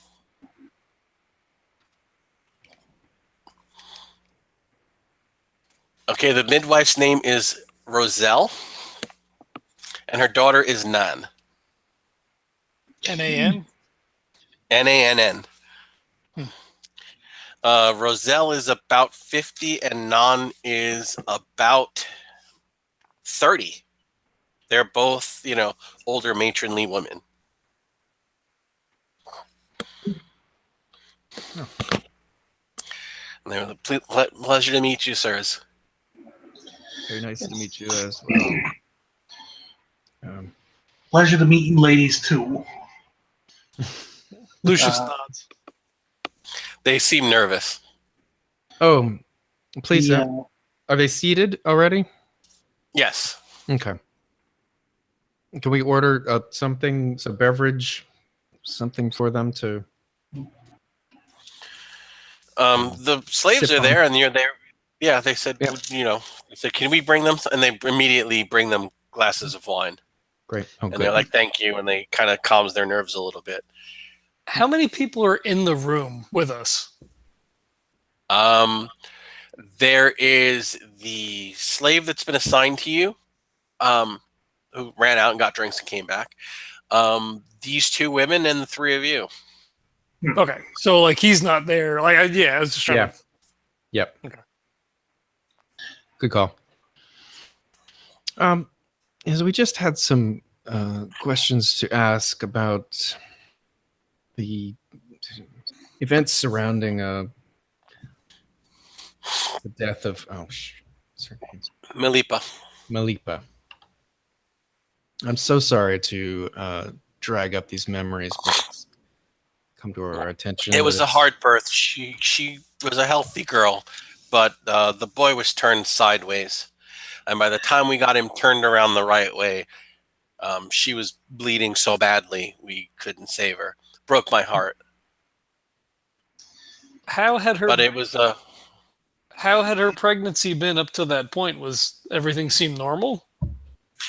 well, I didn't check on her as much as I'd like. She had taken to spending less and less time in the village. Oh, really? You knew her well? Yeah. I'd known her all her life. You have. I brought her into this world, sir. Ah, It's hard to see one leave. I'm sure it happens far too frequently. With the firsts, usually. If they can get past the firsts, it's a good sign that they'll be fine. But he was very big and he was sideways, and had I known sooner, maybe I could have done something, but she was already in trouble when we got there. I think she was trying to have it on her own, and only called for help when things became troubled. But you had known about the pregnancy, yet you had followed, you had helped her. Yes, I'd stopped in and checked on her several times, but she didn't want to be examined too much. Never during the pregnancy. No, not as often as I'd wished. I checked in on her and offered, but she respectfully declined. I see. Insight roll on what she's been telling us? Yeah, exactly. No, that's a failure of an 81. +7, extreme success. Ooh, okay, you beat me. I passed. +7 is a extreme success. The mother is telling the truth. The daughter seems uneasy and may know more. Excellent. Bookmark that. And do you know? You're a spy with an +7 on insight. I'm going to give you something. Thank you. Whereas Iavolenus is like, wait, you're telling me babies come from where? Roll sanity. Can't this trip get any worse?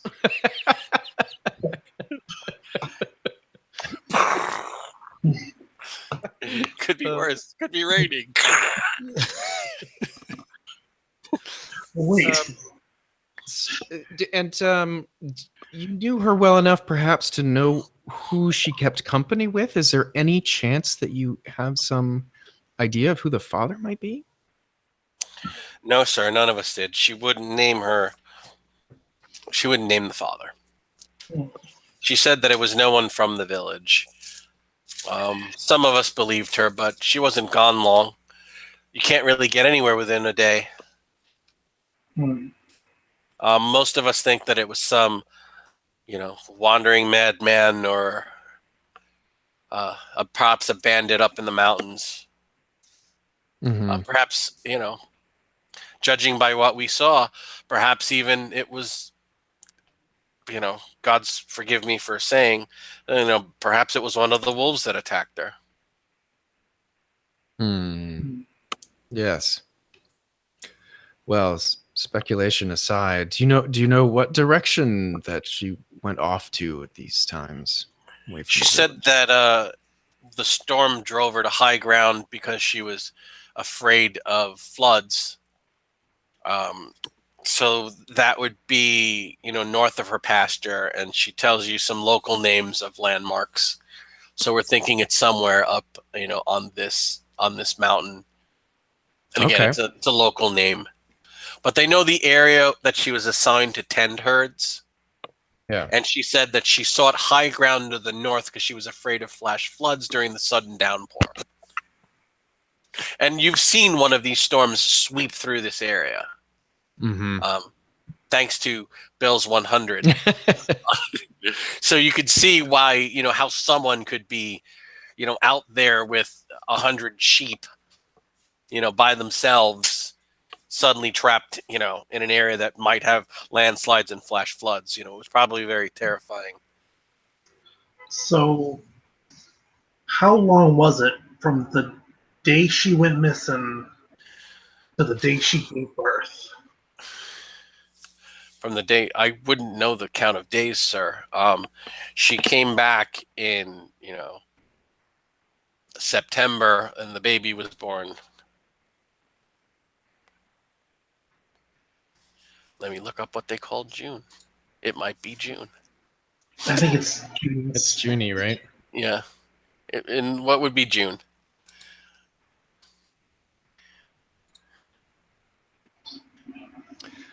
Yeah, well, that checks out. Okay. And You ever see a kid that big before? She says that she has successfully delivered children that large. She said it's rare, and almost never and usually a first child. She says usually if the mother is late, but she went a month early, which is why I wasn't expecting. That is strange and unusual. And like I said, if she had let me check her more regularly, I might have been able to realize that she was much further along than we thought. Have you ever seen children born with any sort of deformities like these before? Simple things, sir, that we see from time to time. Nothing this extreme. Not in all my years, and I've been bringing children into this world, well, for quite some time, longer than any of you have been alive. But no, I've never, God, forgive me, I never delivered something so hideously inhuman. Oh. And the child was in what state when it was born? It was dead, sir. We had to cut it out of her. Okay, there will be an insight check now. I'm not making it because I didn't make the other one, so You got to keep trying. It's a hard success. She's lying. She's lying. She's I lying. actually made it. She's lying, and her daughter flinches when she says flatly, "It was dead, sir." We had to cut it out of her. So I'm going to make an obvious look at the daughter. I'm going to display a little bit that I understand there's more to this. I'm going to signal that with my body language. It seems strange that when we examined the child, that it had water in its lungs. As a midwife, have you ever seen anything like that before? And she says, "Well, most babies have fluid in their lungs, sir. They swim within their mother. You have to remove that fluid from the child's lungs so that it can breathe correctly. So that's not an unheard of thing for a stillborn." And why? That was asked to the mother or the daughter? That was the mother. Okay. Lucius just raises an eyebrow. How much water came out of this baby when I was wrapping it up for cremation? And the daughter says, you cremated him, sir? Yeah, we did. Because he was rotten, and we weren't going to carry a rotten corpse back here. She starts crying. I'm sorry. Are you okay? We were friends, sir. Malipa was like a little sister to me. I'm so sorry. We grew up together. We made sure that all the proper rituals were offered. I'm glad that would make her happy. In fact, we have brought the remains back, and if you would like to be present, we would like your help as someone close to the mother in interning this child. That's very kind of you, sir. We can take you to her grave tomorrow. That's lovely. May I just have a word alone for a moment with Nan? Roselle, I'm so sorry, but it just, the sensitivity, I'm sure you understand. We were together the whole time, sir. I'm sure that I can answer any questions. No, you that's might have okay. No, that's fine. Thank you very much. In other words, you're dismissed. We're going to make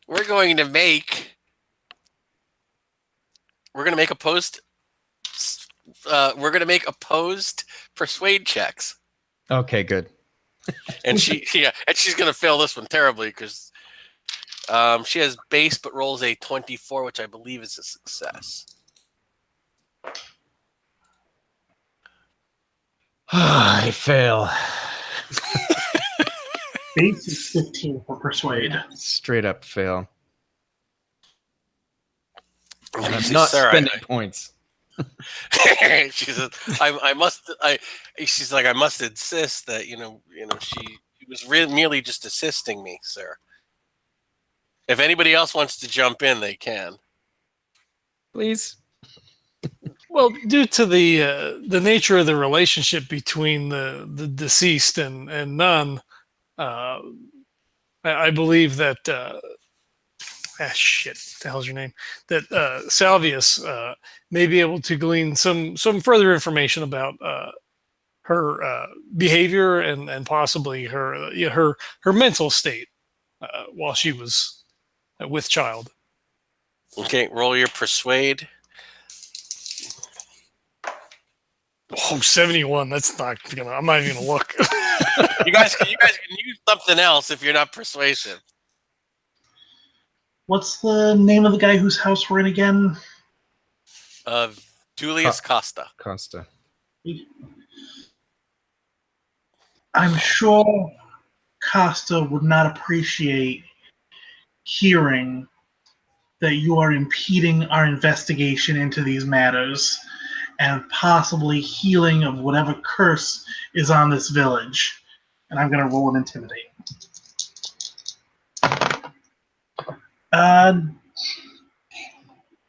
Over by 10. Do you want to use 10 points of luck? You know what? Sure. You're the only one who has any. Not for much longer. Okay, guys, I'll be right outside, Nan. And she leaves. That's how you do it. Yeah, okay. You can stay. All right. He does have a point. I'm not sure what more I can tell you, sir. I just it was obvious from the child's state that it was not dead when it was born because of the way the blood pooled, and we do believe the child may have been drowned. Does that ring a bell?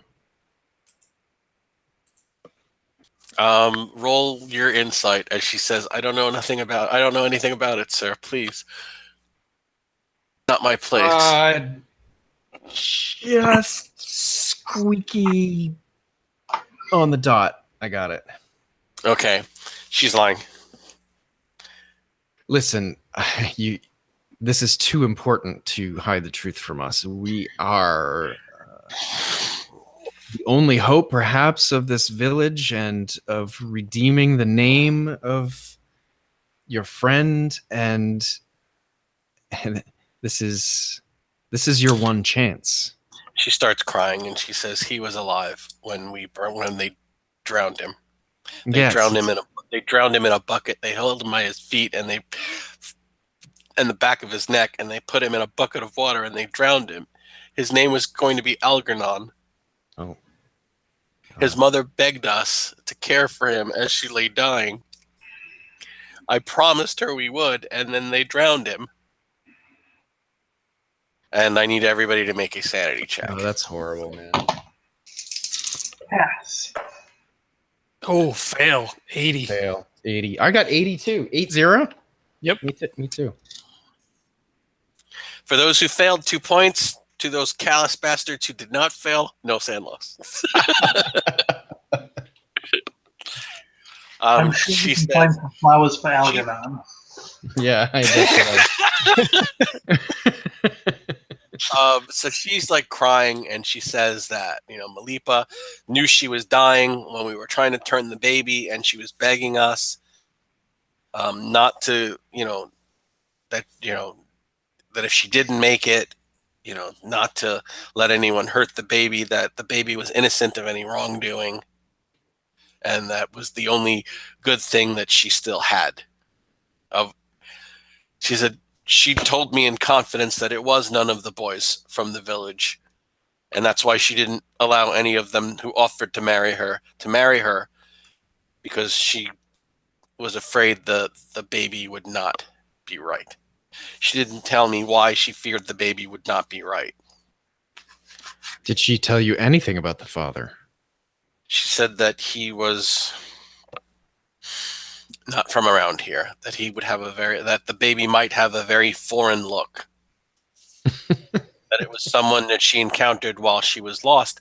She never mentioned anything fantastic or monstrous. She just said that the baby might have a very foreign look, so she didn't want any of the boys in the village to claim they were the father. Yes, it sounds. She said that it was her burden. Well, foreign is one way to put it. It sounds that she was a woman of great integrity, and I'm sorry that we've lost her. You said they drowned her. Who do you mean? Dulius commanded it, and his bodyguard and the steward did the deed. They said that it was an abomination. Why would they? I suppose they weren't wrong. Why do you think they would hide this? Why would they? If they're worried about a curse or worried about cursed lands? They didn't want. They were hoping to keep it quiet that this happened on his lands. But I mean, there were so many who knew about her. There were so many asking about her when she suddenly died. So many asking about her. You mean the village or anyone strange outside the village? She says, "Sir, what I say to you, can you not repeat to my master?" We are in confidence. Are you being truthful? Because she's rolling an insight. Yes. I am, yeah. Okay, good, because she rolled an 06. Oh, yeah, thank God. Yeah, I was like, she's never going to make this, and I rolled an 06. She says that Sempronius is a gossip. That she says her mother and she spoke nothing about this after the baby was born, but Sempronius had been trying to get a hold of the baby for the day after, saying that he could sell it in Rome to a collector. And it was only when... He's the steward? Yeah, he's the guy who came to visit us. Yeah. And then Sempronius, he was commanded to take this to several patrons that my master had, asking for help for someone to come and investigate, and that he was not to return with the body. Why didn't he sell it? Why wouldn't he? Why? He says we don't know why he didn't sell it. We can only assume that, once he found someone willing to send an investigator, it was no longer in his possession. Yeah.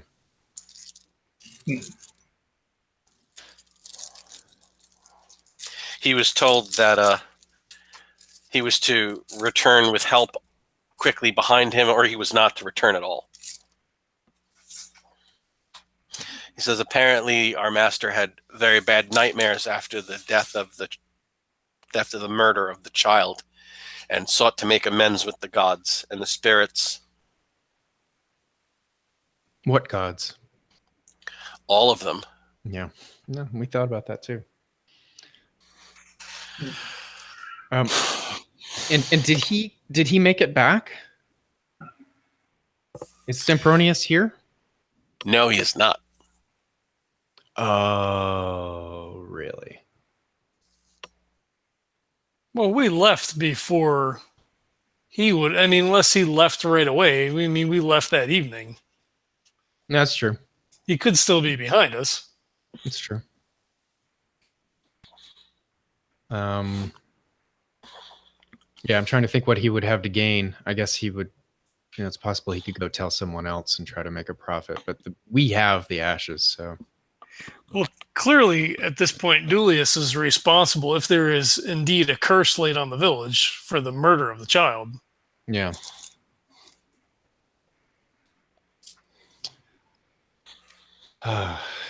Do you know, would you be able to give us a better direction of where she went when she went lost? Did she tell stories or tell any landmarks or anything that might help us to go there?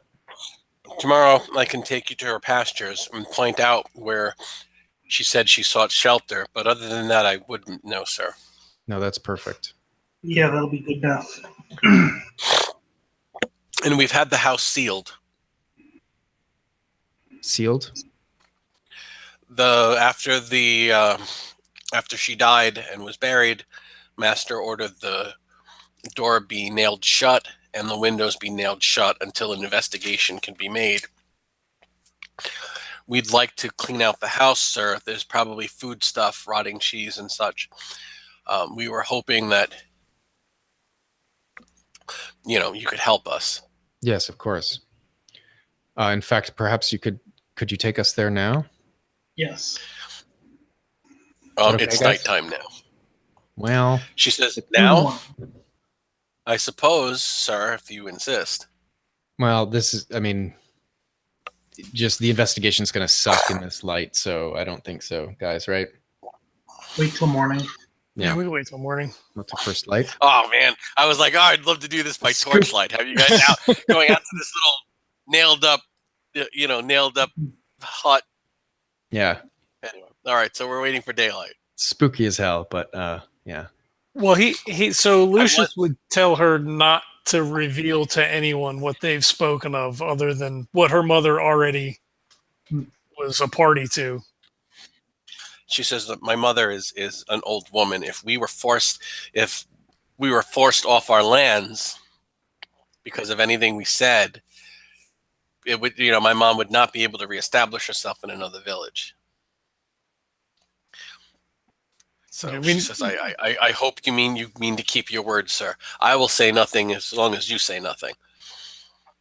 We will not. I have much more to lose than you do. Sure. We must tread lightly as we don't know all of the pieces that are yet in play. Okay.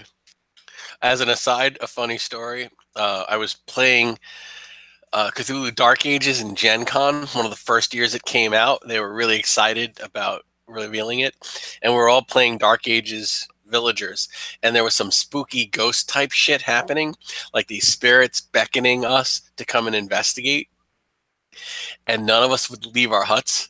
We just fucking put more fire on. We put a chair against the door. We're like, we're not going out there. There's ghosts and werewolves in those woods. We'll wait till morning. And it turned out the whole scenario was hinging upon us going out and speaking to these ghosts. So we derailed, like in the opening scene, we derailed the adventure and the keepers had to go and have a huddle up. And I'm like, Dark Ages people are superstitious as fuck. We're not going outside. It's not that, we don't believe they're ghosts. No, we believe they're ghosts and we're not following them into the woods. Are you out of your mind? So it was pretty. A lot of us were like medieval reenactors and SCA people, and we're like, "Fuck, we're not going out there." It's crazy. Makes sense. It was pretty funny. All right, and that's like no, we're waiting in the morning. We're not there at night. It's the light. Yeah, sure. I had that thought that it's a better scene, but also, if we're looking for tiny things, Yeah. Right. There would oil be lamps. Yeah.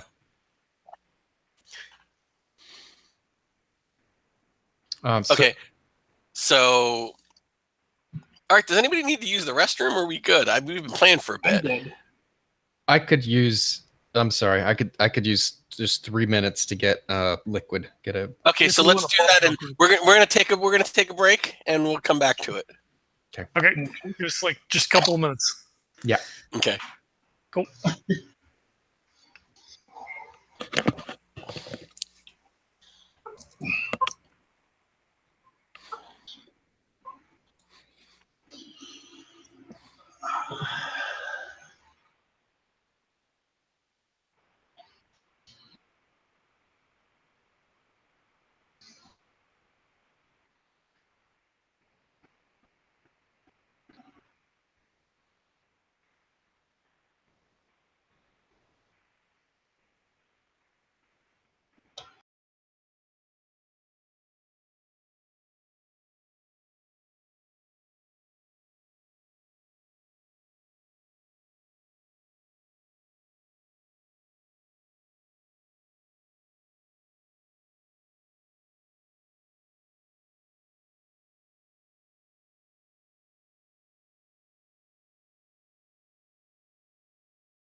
Okay, Chad.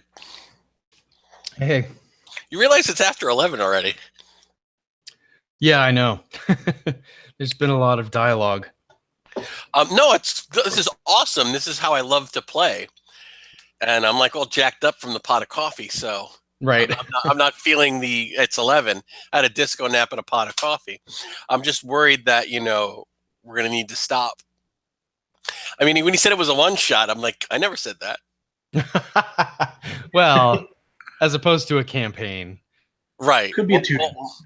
Well, no, yeah, but for me, a one shot is like we're gonna get done in 4 hours. I'm like, no, I'm happy to do this every Saturday night for a couple of weeks and let us enjoy it. I mean, I don't enjoy my hobby as much as I don't want it to become a job. I'm really enjoying this.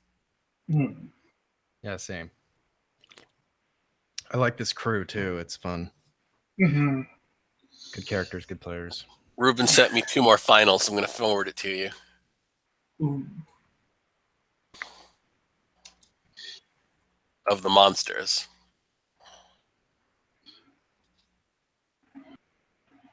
Man, you guys are fast. I have a Manhattan apartment. I can pretty much reach back and just get a drink from my fridge from here. Gotcha.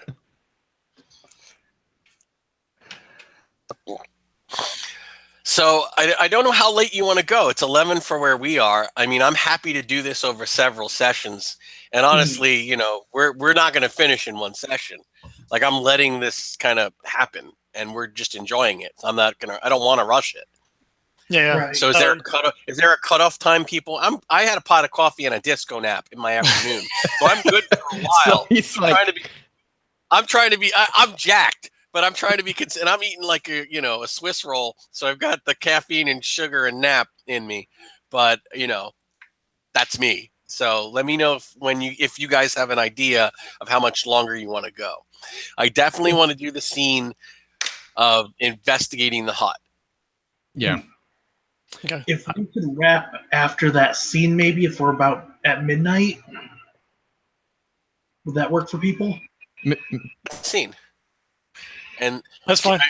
Can you guys do this again, like Friday night or Saturday night in the next week? Should be able to. Next weekend I can't because of running gag. Okay. What about Thursday night? This Thursday the 25th, I think I actually have a game. Okay. Wednesday? I Oh, can do Wednesday. Yes. I think I can do Wednesday. Yeah, I could maybe do Wednesday. Okay, so let's try and do a couple of hours Wednesday. Okay. And, we're just going to enjoy this and let it go as long as we want it to. Okay. And we'll try and do at least a couple of hours a week. Because like I said, I've been writing this for a year and not really just relaxing and enjoying it.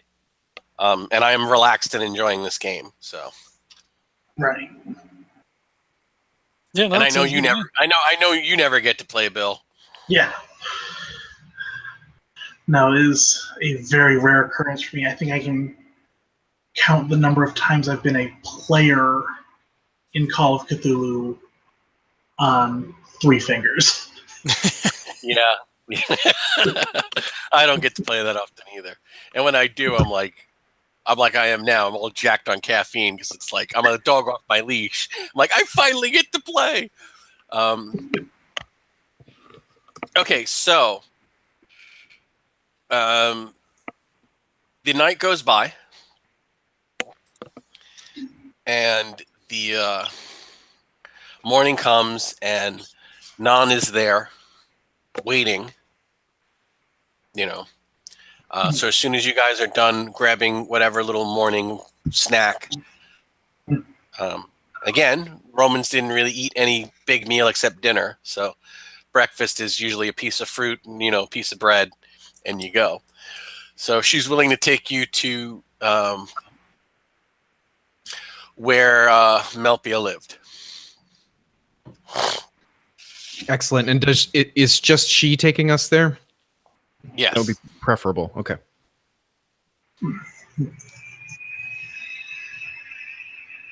So yeah, Okay, so you get to the room. It's like a one-room house, where she lived on her own. Her mother had lived there before. And there's like no sheep here. And Nan, as she's walking, says that she gave up her herd and had been learning cheese making. She didn't want to be a shepherdess anymore. She said with a new baby, it would be easier and safer to switch to being a cheesemaker. And she said, in this village, you're either a shepherdess, you're either a shepherd, a cheesemaker, or a weaver. It's kind of what we do. So you guys get to the house, and it's like mostly stone with a wooden door and a couple of wooden windows. And true to her word, the door and the windows are nailed shut. When she says that she got rid of the herd, Lucius says, did she sell them to someone else in the village, or? She sold them back to the master. Okay. Half of them were hers, and half of them were his anyway. He gave her a very generous price, and in return, he even convinced the Cheesemakers Guild to accept her as as an initiate into the guild. He understood how after a wolf attack, and she kind of rolls her eyes, she might be too nervous to go up into the mountains. So he was kind in that way. What? Well, why did you roll your eyes about the wolf attack? Because I don't think it was a wolf. What do you think it was? Whatever put that baby in her. Are there any legends of such creatures anywhere? Let's call the raven a raven. I mean, there are stories of what these creatures are. You saw the baby. Yes, and It could only be one thing. Satyrs.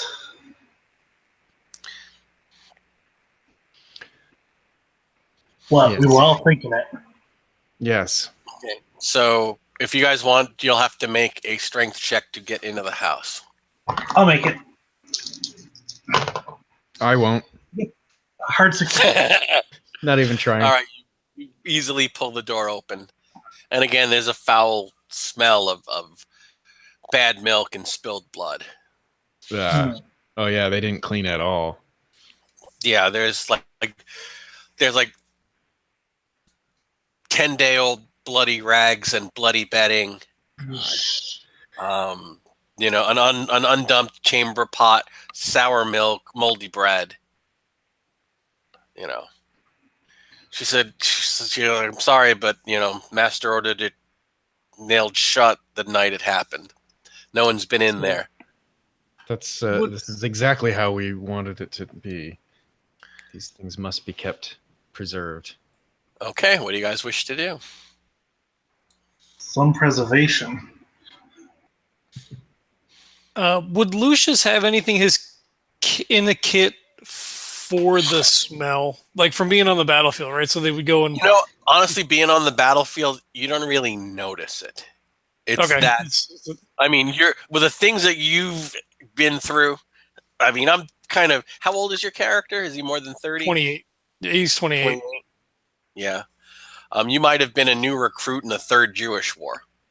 So yeah, you've seen some shit. Yeah. Yeah, it's bad, but it's, you know, it's nothing like a legionary latrine or a hospital camp after battle. Yeah, it's a Tuesday. Yeah, it's a Tuesday.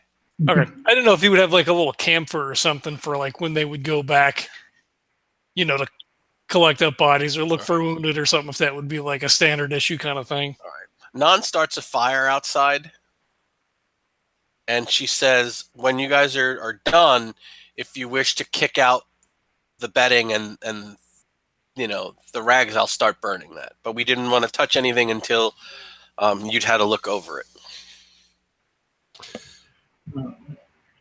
So, is there any first thing I'd like to look for is if the story about the drowning checks out, if there is a pail of water there of some kind still, or There's a pail turned on its side here. oh, gross, guys. It's so sloppy wet work. I look under the bed. All right, well, if you want to do a general search, let's make a spot hidden. All right.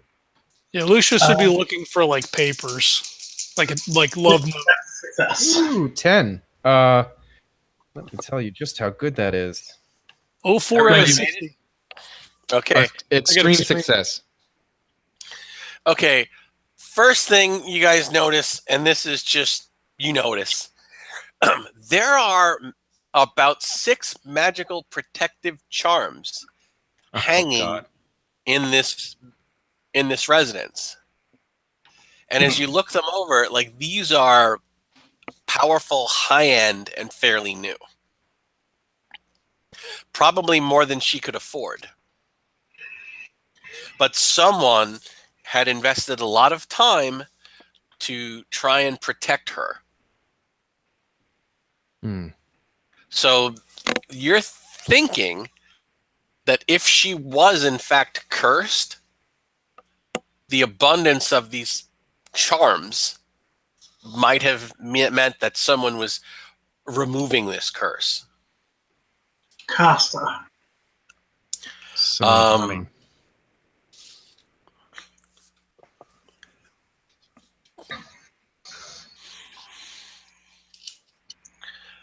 So that's the first thing you notice. You know, and again, the bloody sheets that you can now kind of almost confirm that, you know, no harm was done to the woman. I mean, she died in a very bad childbirth. And as you look under the bed, you do find a box that's kind of covered with some blankets. And in this little, you know, wicker box are 2 very unusual items. Oh boy. I'm getting my dice. How unusual. Give me a second. I know I wrote these up.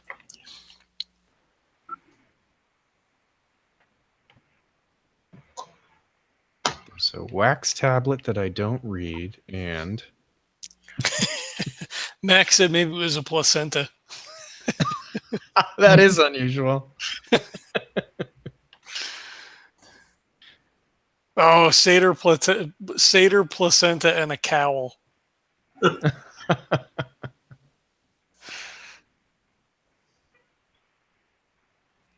Satyr placenta.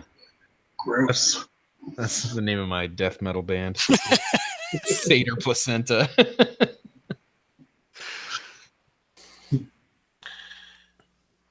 Hold on.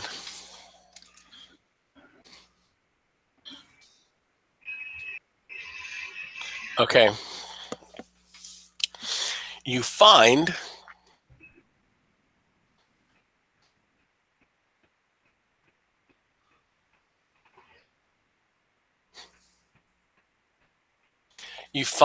a pendant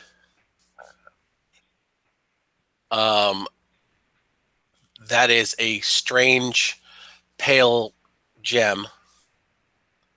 It's very smooth and oval. And it's set in what looks like an ancient silver mounting. And it has filigree that looks like it's characters of a language you don't understand. Oh boy. And the other is a very ornate woman's tiara. Probably for a very smallish kind of head. It would probably be like up on top of your heads.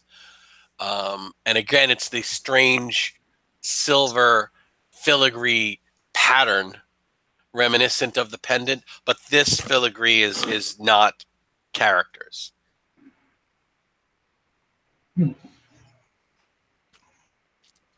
Okay.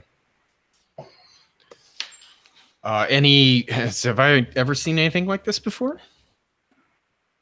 I don't know the Cthulhu language, but Mythos. yeah, exactly. Okay. Well, it's an 11, which is impressive, but I think not impressive enough. Remember, you got extra points. Oh man, you jerk! You did get 3 points from the last adventure. Yeah, but oh my god! Spend the points. Do it. I Do it. guess if you're gonna spend them any time, all right. No, I don't mean 3 points of luck. You got 3 bonus points of Cthulhu Mythos for the last adventure. Oh, I did even. Yeah, I told you that at the start. Great. Well, so that's 8 total, right? Spend the 2. I started at 5. Oh, 3. Yeah. Okay. Yeah, so definitely that's 3. I will spend 3 and be back to where I started from at 15. Yeah? Okay, you've heard tell of this language. You've even seen someone draw a few characters as an example. This is the language of the ancient sorcerers. Someone once told you that before humans came to Greece, it was the center of a kingdom older than Atlantis. Yeah. And that these characters are reminiscent of their language. But you don't know what they were called. But you do know that very powerful magicians can still speak and read this language. You know it because you've hunted down people like this in the past. But you don't know much more about this language than that. Well, that was a funny moment. So I also got an extreme success, or it was an 04 out of like 60 for spot hidden. I was looking specifically for like love letters, notes, notes, Nothing like anything where that. she The would only, no, the journal, only nothing. hidden was the 2 pieces of jewelry. Okay, just want to make sure. I will be hiding those items now that I know they're dangerous on my person. I didn't say they were dangerous. I said they were. Well, as you know, they could. Well, Knowledge of that seems to me, I mean, before humans having a civilization, that seems blasphemous. It seems, I don't know. another Tuesday. Yeah. Another Tuesday in the Shadow War. I mean, I wouldn't take them just for their value, but I do think keeping these things out of circulation. Well, I'm going to keep them anyway. They could So end Nan up. says you can start tossing out whatever's the fire's going. You can start tossing out whatever's rancid, and I'll set fire to it. Does she seem to have seen me? No. Okay. Does the vapors can't be good for you guys in there. Knock one of the windows open, and I'll start burning the foulness. So She basically says Melpia wouldn't want the house like this. So she's superstitiously trying to clean up the house of her dead friend, Yeah. thinking that her Regular success Barrett to knock open the window. So if you show the items, Lucius be like, well, there's no way she could have afforded these. I mean, you suppose that she was given this from the sire of her child? the jewelry or The circlet and the. well, they're otherworldly. I don't want to say otherworldly, but they're ancient. They're done with some kind of a craftsmanship that you've never seen, and you're not really sure what the metal actually is because it changes color depending on how the sun hits it. It's not quite gold. It's not quite silver. Whoa.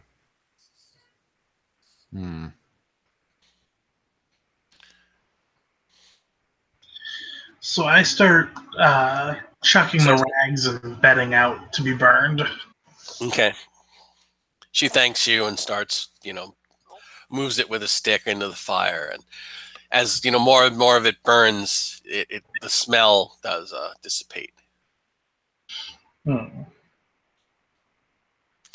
So I don't know about the jewelry.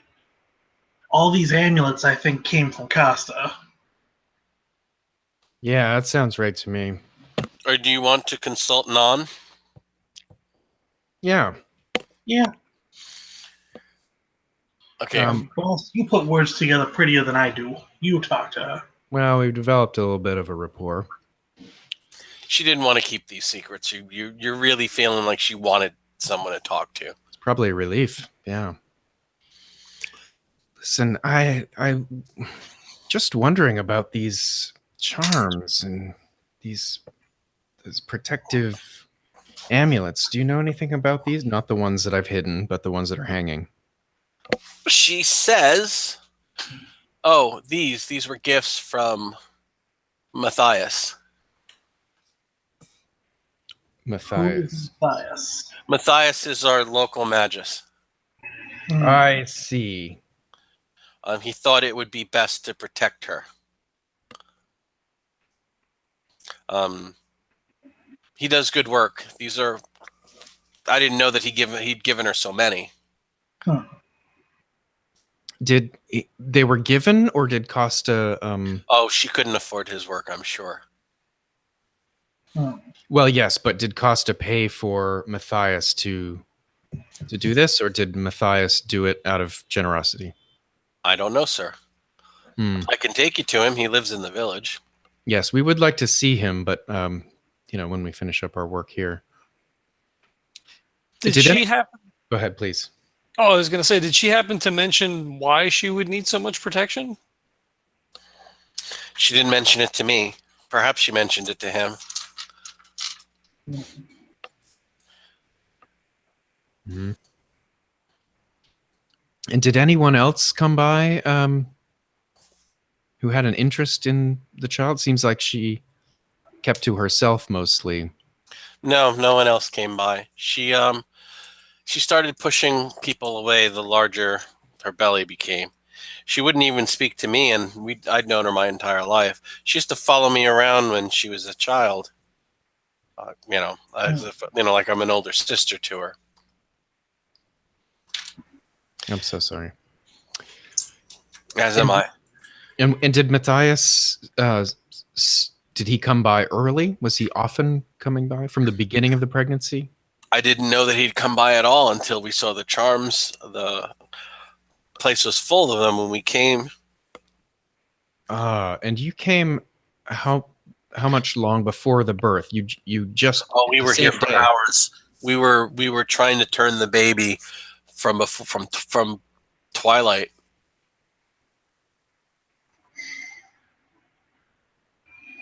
We were with her for hours. All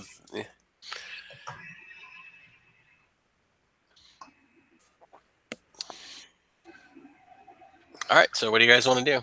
Yeah. I don't know of any other information. We may have time to go speak to Matthias.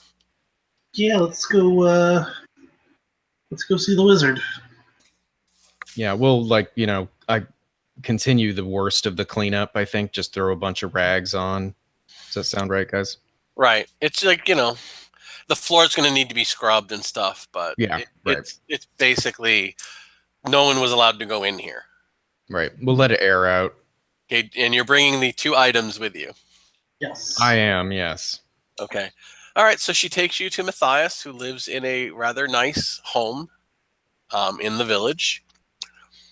And as you go in, you knock on the door. It's like a herbalist shop, almost like an apothecary. Mm-hmm. And this old man comes out. He's like, "Good morning, strangers from Rome. I heard that you'd arrived. I wondered if you'd come and see me." "Well met. I am Matthias." Very nice to meet you. We have. He looks like a sturdy 40-year-old man with a long, very neatly kept beard and hair braided in a top knot eccentrically. He's wearing long skin robe, like suede kind of robes. So he's dressed a little eccentrically, but not like lunatic. And it seems like he's plausibly local, not... Yeah, he's a local. Okay. Oh, this is my associate, Marius, and this is Iavolenus, also my helper, and we're just interested in what's happened here recently. Too much has happened here recently. I would have to agree, having heard some stories. Said you're here about the child. Of course. And yeah. Well, I tried to protect her as much as I could. I'm for all the power I have, a child turned sideways is almost a death sentence. That I couldn't save her from. But I tried to make sure that she was okay with the gods and that there would be no ill will. Why did you feel that she needed so much protection?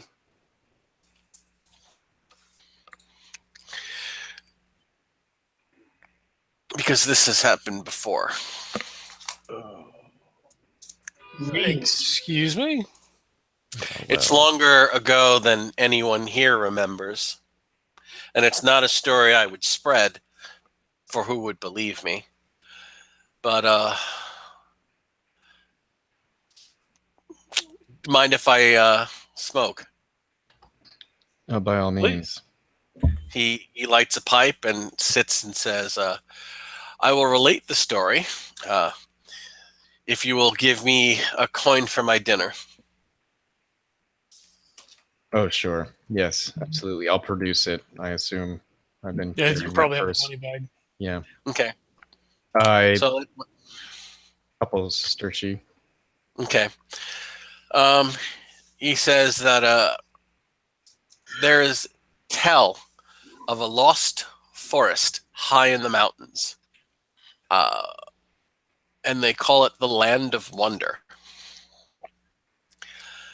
Here there are strange fruit that grows nowhere else in the world, and they say that it is always summer, and if you dwell there, you never die. These lands are the home of the wild men, who are more beast than man, and if they catch you, they will kill you. And if you are a woman, they will drag you off to become their bride. But there are dangers, similar dangers for men as well, for there are forest maidens that call men into their embrace, and their embrace often means death. When I was young, before any of your grandparents were born, a missing girl came back pregnant. These were in the days of Hannibal the Terrible, when his men were rampaging throughout the peninsula, and it was thought that she was captured by mercenaries and held. She had red hair like a Caledonian girl, but she was of the mountain for many generations. She claimed that she had been enchanted by a wild man, but no one in the village believed her. She was disgraced, and so heavy with child, she left the village to go live in the mountains in solitude. Some say she did this to protect herself and the child, because if the child had been born a monster, the elders would have stoned her to death and burned the baby to destroy the demon within. No one ever saw her again. But every once in a while, there are whispered tales of a wild man seen in the mountains to the north. And they say that he plays traditional tunes of the Raetia on his panpipes, and that of all the ciders, he is the only one with red fur. Now, he's not been seen for at least a generation, possibly two, so I'm not sure if these stories are true. But all I have told you is the truth. I'm going to insight When roll. when she went missing and came back with child and would not name a father, even though she was such a beauty, I suspected it might be a wild man's baby. I gave her the charms, I suppose, to petition the gods to have it not be so. But from the rumors I've heard spread throughout the village, it was a wild man's baby. Okay, roll an insight. I failed. Fail.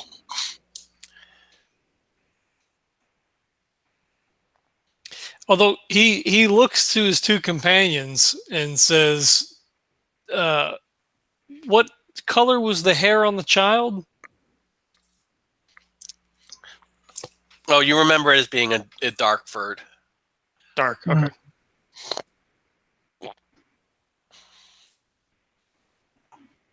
So I'll tell Matthias that it would appear that this is a wild man's child, but that the child was dark furred instead of red furred.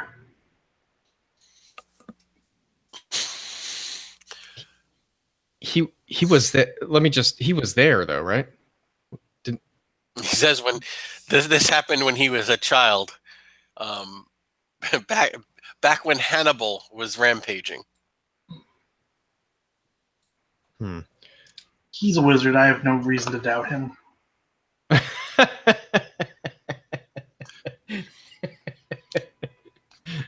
Wizards should be trusted. And for the record, Hannibal was rampaging during the Second Punic War, which ended in 204 BC. Yeah. It is now 145 AD. Yeah, 350 years ago. But also he was there during the Darkford child's birth, right? Was he actually present? Was not. Oh, okay. He was not present. No. Yeah. He only found out it was a wild man's baby through rumors going through the village. Okay. Sorry, I missed that. Is Nan there for this whole conversation? I mean, she took No. us over. I assume she didn't leave. No, she left. Okay. She said that, suppose. you know, she's got some, she's going to check in with her mom, and that if, you know, basically when you're ready to go out to the pastures, come find her, and she tells you where she lives. Okay, that's probably for the best. Yeah. Yeah, she said she's probably, you know, that she'll either be at her house or she'll be at Melpia's finishing the cleanup and going through her belongings and, you know, cleaning out the house so that somebody can do a blessing upon it so a new family can move in at some point. So there are still beliefs in this area. You are not the only one who knows of these stories. I don't share them often. What good would it do? Just to scare people. There's never been really much of a reason to scare anyone. Had I known anyone would be fool enough to seek out these lands, I would have warned them. But often I find that when you warn people not to go somewhere, it just makes someone do it. There'd been no new stories of the Land of Wonder or these wild men for generations. I hoped that way had been closed. Hmm. Do you know anyone that has been there? Have you been there yourself? No, I have not. But it would be dangerous to go. Those are ancient, protected lands. And you suspected that this child, she was pregnant with a child who... There were too many similarities. Yeah, A woman goes missing, comes back pregnant. I see. One denies that any man raped her. Another says that a creature raped her. Neither one wishes to speak of the, you know, of who the true father is, and where she claims to have hidden to escape the storm. That's where the entrance to the Forest of Wonder is. Okay. Or it was. I never saw it myself. The one who taught me showed it to me once and told me never to go there. I was never foolish enough to disobey. Hmm. But poor Melpia may have had no choice to escape the storm. I'm sure she had no idea what she was doing. I have a little bit of guilt that perhaps I should have warned people to stay off of that mountain. But as I said, every time you deliver a warning, there's at least one fool out of 10 that will do it out of spite. And do you have any reason to believe Julius Costa would have known about any of this before the birth? No, he had made good in faith efforts to get her a husband. He liked her, I think. No one but me suspected anything. And I used what power I could to ensure that it would have a different outcome. But apparently there are many things beyond my power. I could not change this fate. Yes. If it is the will of the gods, there's nothing I can do. I made an attempt. Well, thank you very much. Yeah. If there's any further service I can provide, I would be more than happy to do so. I have a feeling that this isn't the end of it for you. We are not finished investigating, if that's what you are getting at. You guys want to get some amulets before we go out, get something to protect ourselves? Yes, is there anything that could help us? Any charms? He makes up a charm for each of you.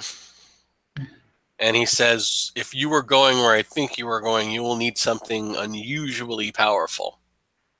I do have some items if you have the coin for them. And they're going to be like 50 sisters each. We Yeah. can- Yeah. Yes. Yes, when please. when he gives them to you, they're like stone talismans. Then he says you hang them. You basically secure them, and he tells you that they get tied behind your knee, and they hang over the back of your leg. And they're these, river stones that are carved with like 6 figures, and all of them match the style of the characters on the wristband that you found in her. What about the characters on the other objects that I've taken? in No, the past? they match the characters on those objects. They do. Oh. He's carved, we're going to just say it. He's carved Hyperborean runes Right. on these protective amulets. And he says, if you're going where I think you're going, you might need these. And then, if there's anything else you want me to help you with.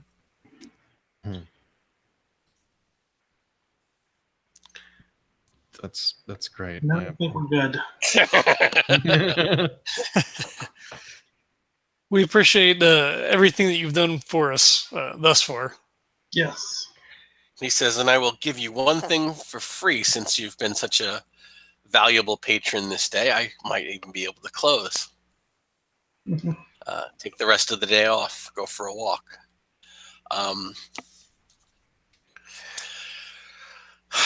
These things don't usually come off the mountain. So I don't think there's a threat to the village. As long as people don't go poking, everything should be fine. So you are saying you think we could possibly leave them alone? I think they should be left alone. Yeah. But again, I don't know why the way is suddenly open. Yeah. It's been closed for so many years. Well, maybe we can find that out. Okay. All right, everybody make a listen check. God. And this is where we're going to end. God damn it. Fail. Success. I got it.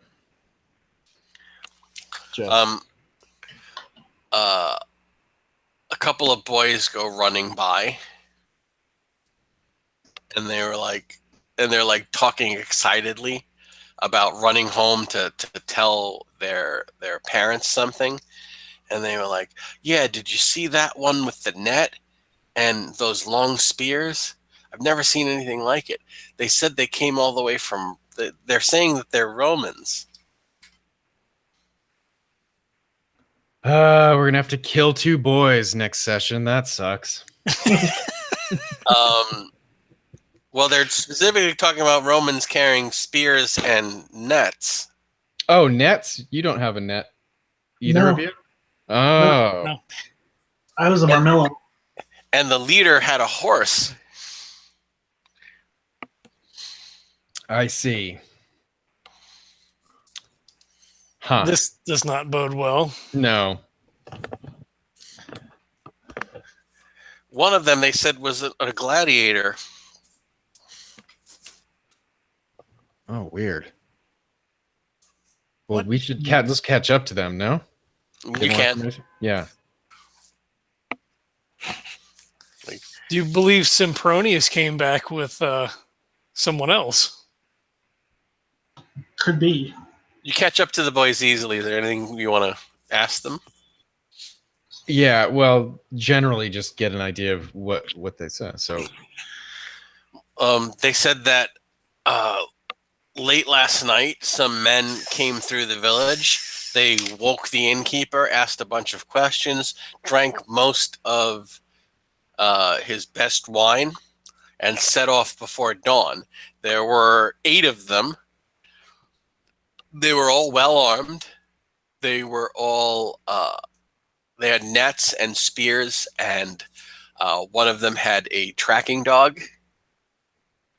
They said they were led by a retired gladiator who was a bestiary, and they had left, and they actually had they brought with them a cart with a large cage built into the back of it, which they've left here.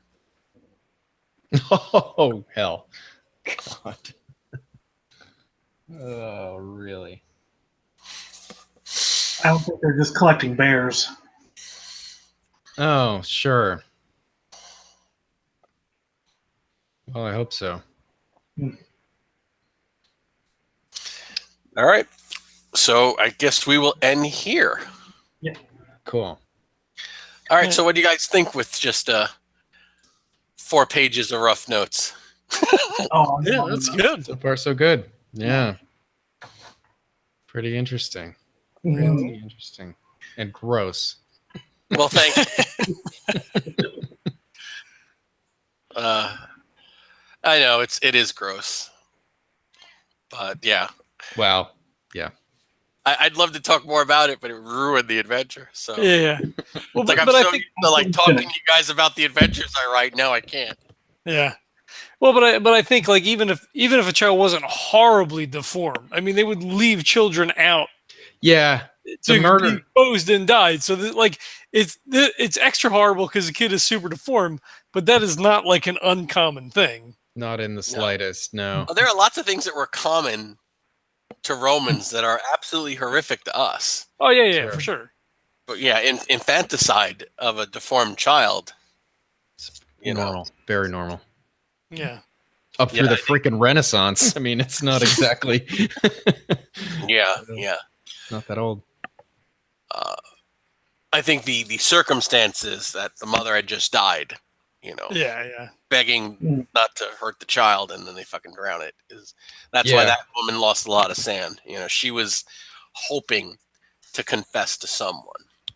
Mhm. Yeah. Yeah, that's fairly horrific. Yeah. But Well, no, especially. it's- Yeah. Oh, God.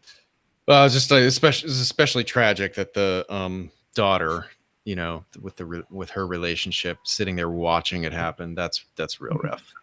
But I think I think it's true that that's not really the focus of the investigation. I mean, the whole thing with I totally didn't trust the his name starts with a C. Costas. Costa. Yeah, Or Costa. but I think that's probably just they were getting rid of it out of mercy for the mother, you know, any relatives or anything. Well, that, and they don't want, you know, if anybody had any inclination Yeah. that it was if he heard stories as well, you don't want a wild man running around the village. Like, how do you explain that? That too. Yeah. And does it run back and then bring other people that are now going to be stirred up from these jackasses going up hunting? Right. Jackass. Jackasses. I kind of picture the Finding Bigfoot crew Right. going up into the mountain. Oh, Hi, I'm that's Johnny Knoxville. Today we're going to be hunting Bigfoot. yeah. I actually that just clicked for me. That's what's happening. That they're not hunting bears. They're going. Yeah. Well, then he said, I guess they're just out hunting bears. No, someone blabbed that there was a wild man baby, and all of a few days later, some gladiator beast hunters are looking to capture one and bring it back to Rome. Yeah. Of course, because he already I had love that. contacts with oddities people. Yeah. I love how Matthias is like, if we just leave him alone, I think it probably will be fine. Jeepers, did you see the size of those nets? Like, Yeah. what? It's basically that moment in Jaws where they put a bounty on the shark and every jackass shows up to go hunting the shark. Yeah. Classic. Well, we'll have to follow up, but I think Lucius then would ask Chad, your character, if, like, how could that guy be 300 years old? I mean, I guess knowing what we know, I guess that's possible. Yeah. But, you know, do we show him the circlet and the pendant to find out what it says Right. and what should be done? Like, there's other things that Yeah, I was at least we have to have a conversation. before the Finding Bigfoot people showed up. I was gonna turn my back and just show you and be like, "Do we do this now?" But Yeah. we can save that for next scene. Hmm. Okie doke. I was a little disappointed nobody tried them on, but mostly not surprised that it's a Call of Cthulhu game. You don't really dive on that grenade and Call of Cthulhu the way you do in D&D. Yeah, Well, I don't know. Well, right? But so we know kind of what's going on. So Right. the inclination would be to like, this is bad stuff until we figure out what it is, and not like in a modern setting, things are happening. You're like, oh fuck, what's this? This is pretty cool. Oh shit, what just happened? Yeah, right. Well, I think your average D&D player finds the potion, they take a sip. They're not like, yeah, I'll put on the magic ring. Why not? Yeah. God help you then. In Call of Cthulhu, you're like way less likely to just take a sip of that potion or put on the magic ring. Yeah. All right, so let's tentatively set to meet again Wednesday for a couple of hours. Okay. And if we finish, great. If not, great. And we'll have another nice, relaxed, role-playing intensive session and just enjoy the adventure. Absolutely. I mean, Yeah, it feels that's so nice to just casually, like, not play test something for a con, not, oh, we got to tighten this up to publish it. Just like 4 pages of notes and some friends and just calmly just saying, we're just going to chew up the scenery and see where it goes. Yeah. Agreed. This is more our bailiwick. I mean, we do, more RP style games. So this is always fun for me. Thanks for, being our third man. Cause I mean, 2 would have been, we would have played with 2, but 3 is like a magic number. Yeah. So, I mean, this was great. All-star cast is pretty cool. Yeah, I'm always down to play. You always run everything at the house. There's never anything online. You're like, no, I need people at the table. Whatever. Yeah, I couldn't get the one guy who lives in New York to get over today, okay? I'm like, oh, I want to do something. I've been looking forward to doing something social all week, and now I'm just home. I'm like, you want to play Cthulhu Invictus? I have kind of half-baked idea. And that. And, several hours later, here we are running a game. So Yeah. Cool. Awesome. This is so much fun. I know like 3 people who couldn't make it who were really pissed. Yeah, we had. I had plans. Yeah. Mike Miley, who's a favorite player of mine, he couldn't make it. Matthew couldn't Tyler. make it. Tyler Matthew. couldn't make it. Almost had Tyler Hudak. That would have been cool. All right, well, and Bill, you got to see me run. I don't think I've ever run for you. No, you haven't. Okay, I have kind of a weird style, I guess, because it's like, which is fun. There's a lot of laughing in my games, so I hope I didn't disappoint. Not at all. This was fun. Yep. Creepy. Yeah, it's creepy. All right, so glad you guys enjoyed it. I'm talking way too much because I'm still jacked up on coffee. So I'm going to shut up for a minute. All right. Well, thanks for the invite. Thanks for running. Thanks you guys for playing and being available. This was a ton of fun. Definitely. Same here. All right. See you next time, guys. All right, see you guys on Wednesday. right. If there are any changes, just let us know. We'll keep in contact. Sounds good. Cool. Bye. All right. All right. Thanks everybody for coming in and hanging out in the chat. We had a full crowd today. Chad drug a couple people over, I guess. So that's awesome. So if you like it, click on the subscribe. Share this on your social media stuff. Rating and reviewing on iTunes and Podchaser and things like that is tremendously helpful. Also for the MUcast, there's links for Miskatonic University podcast in the show notes, as well as the Kickstarter for Cthulhu Invictus, which you can't pre-order from the Kickstarter, but it should be available soon. The book is complete, I guess. Oscar was saying before the game started, so that should be available soon too as well. And we appreciate you checking it out, and we'll catch you next time.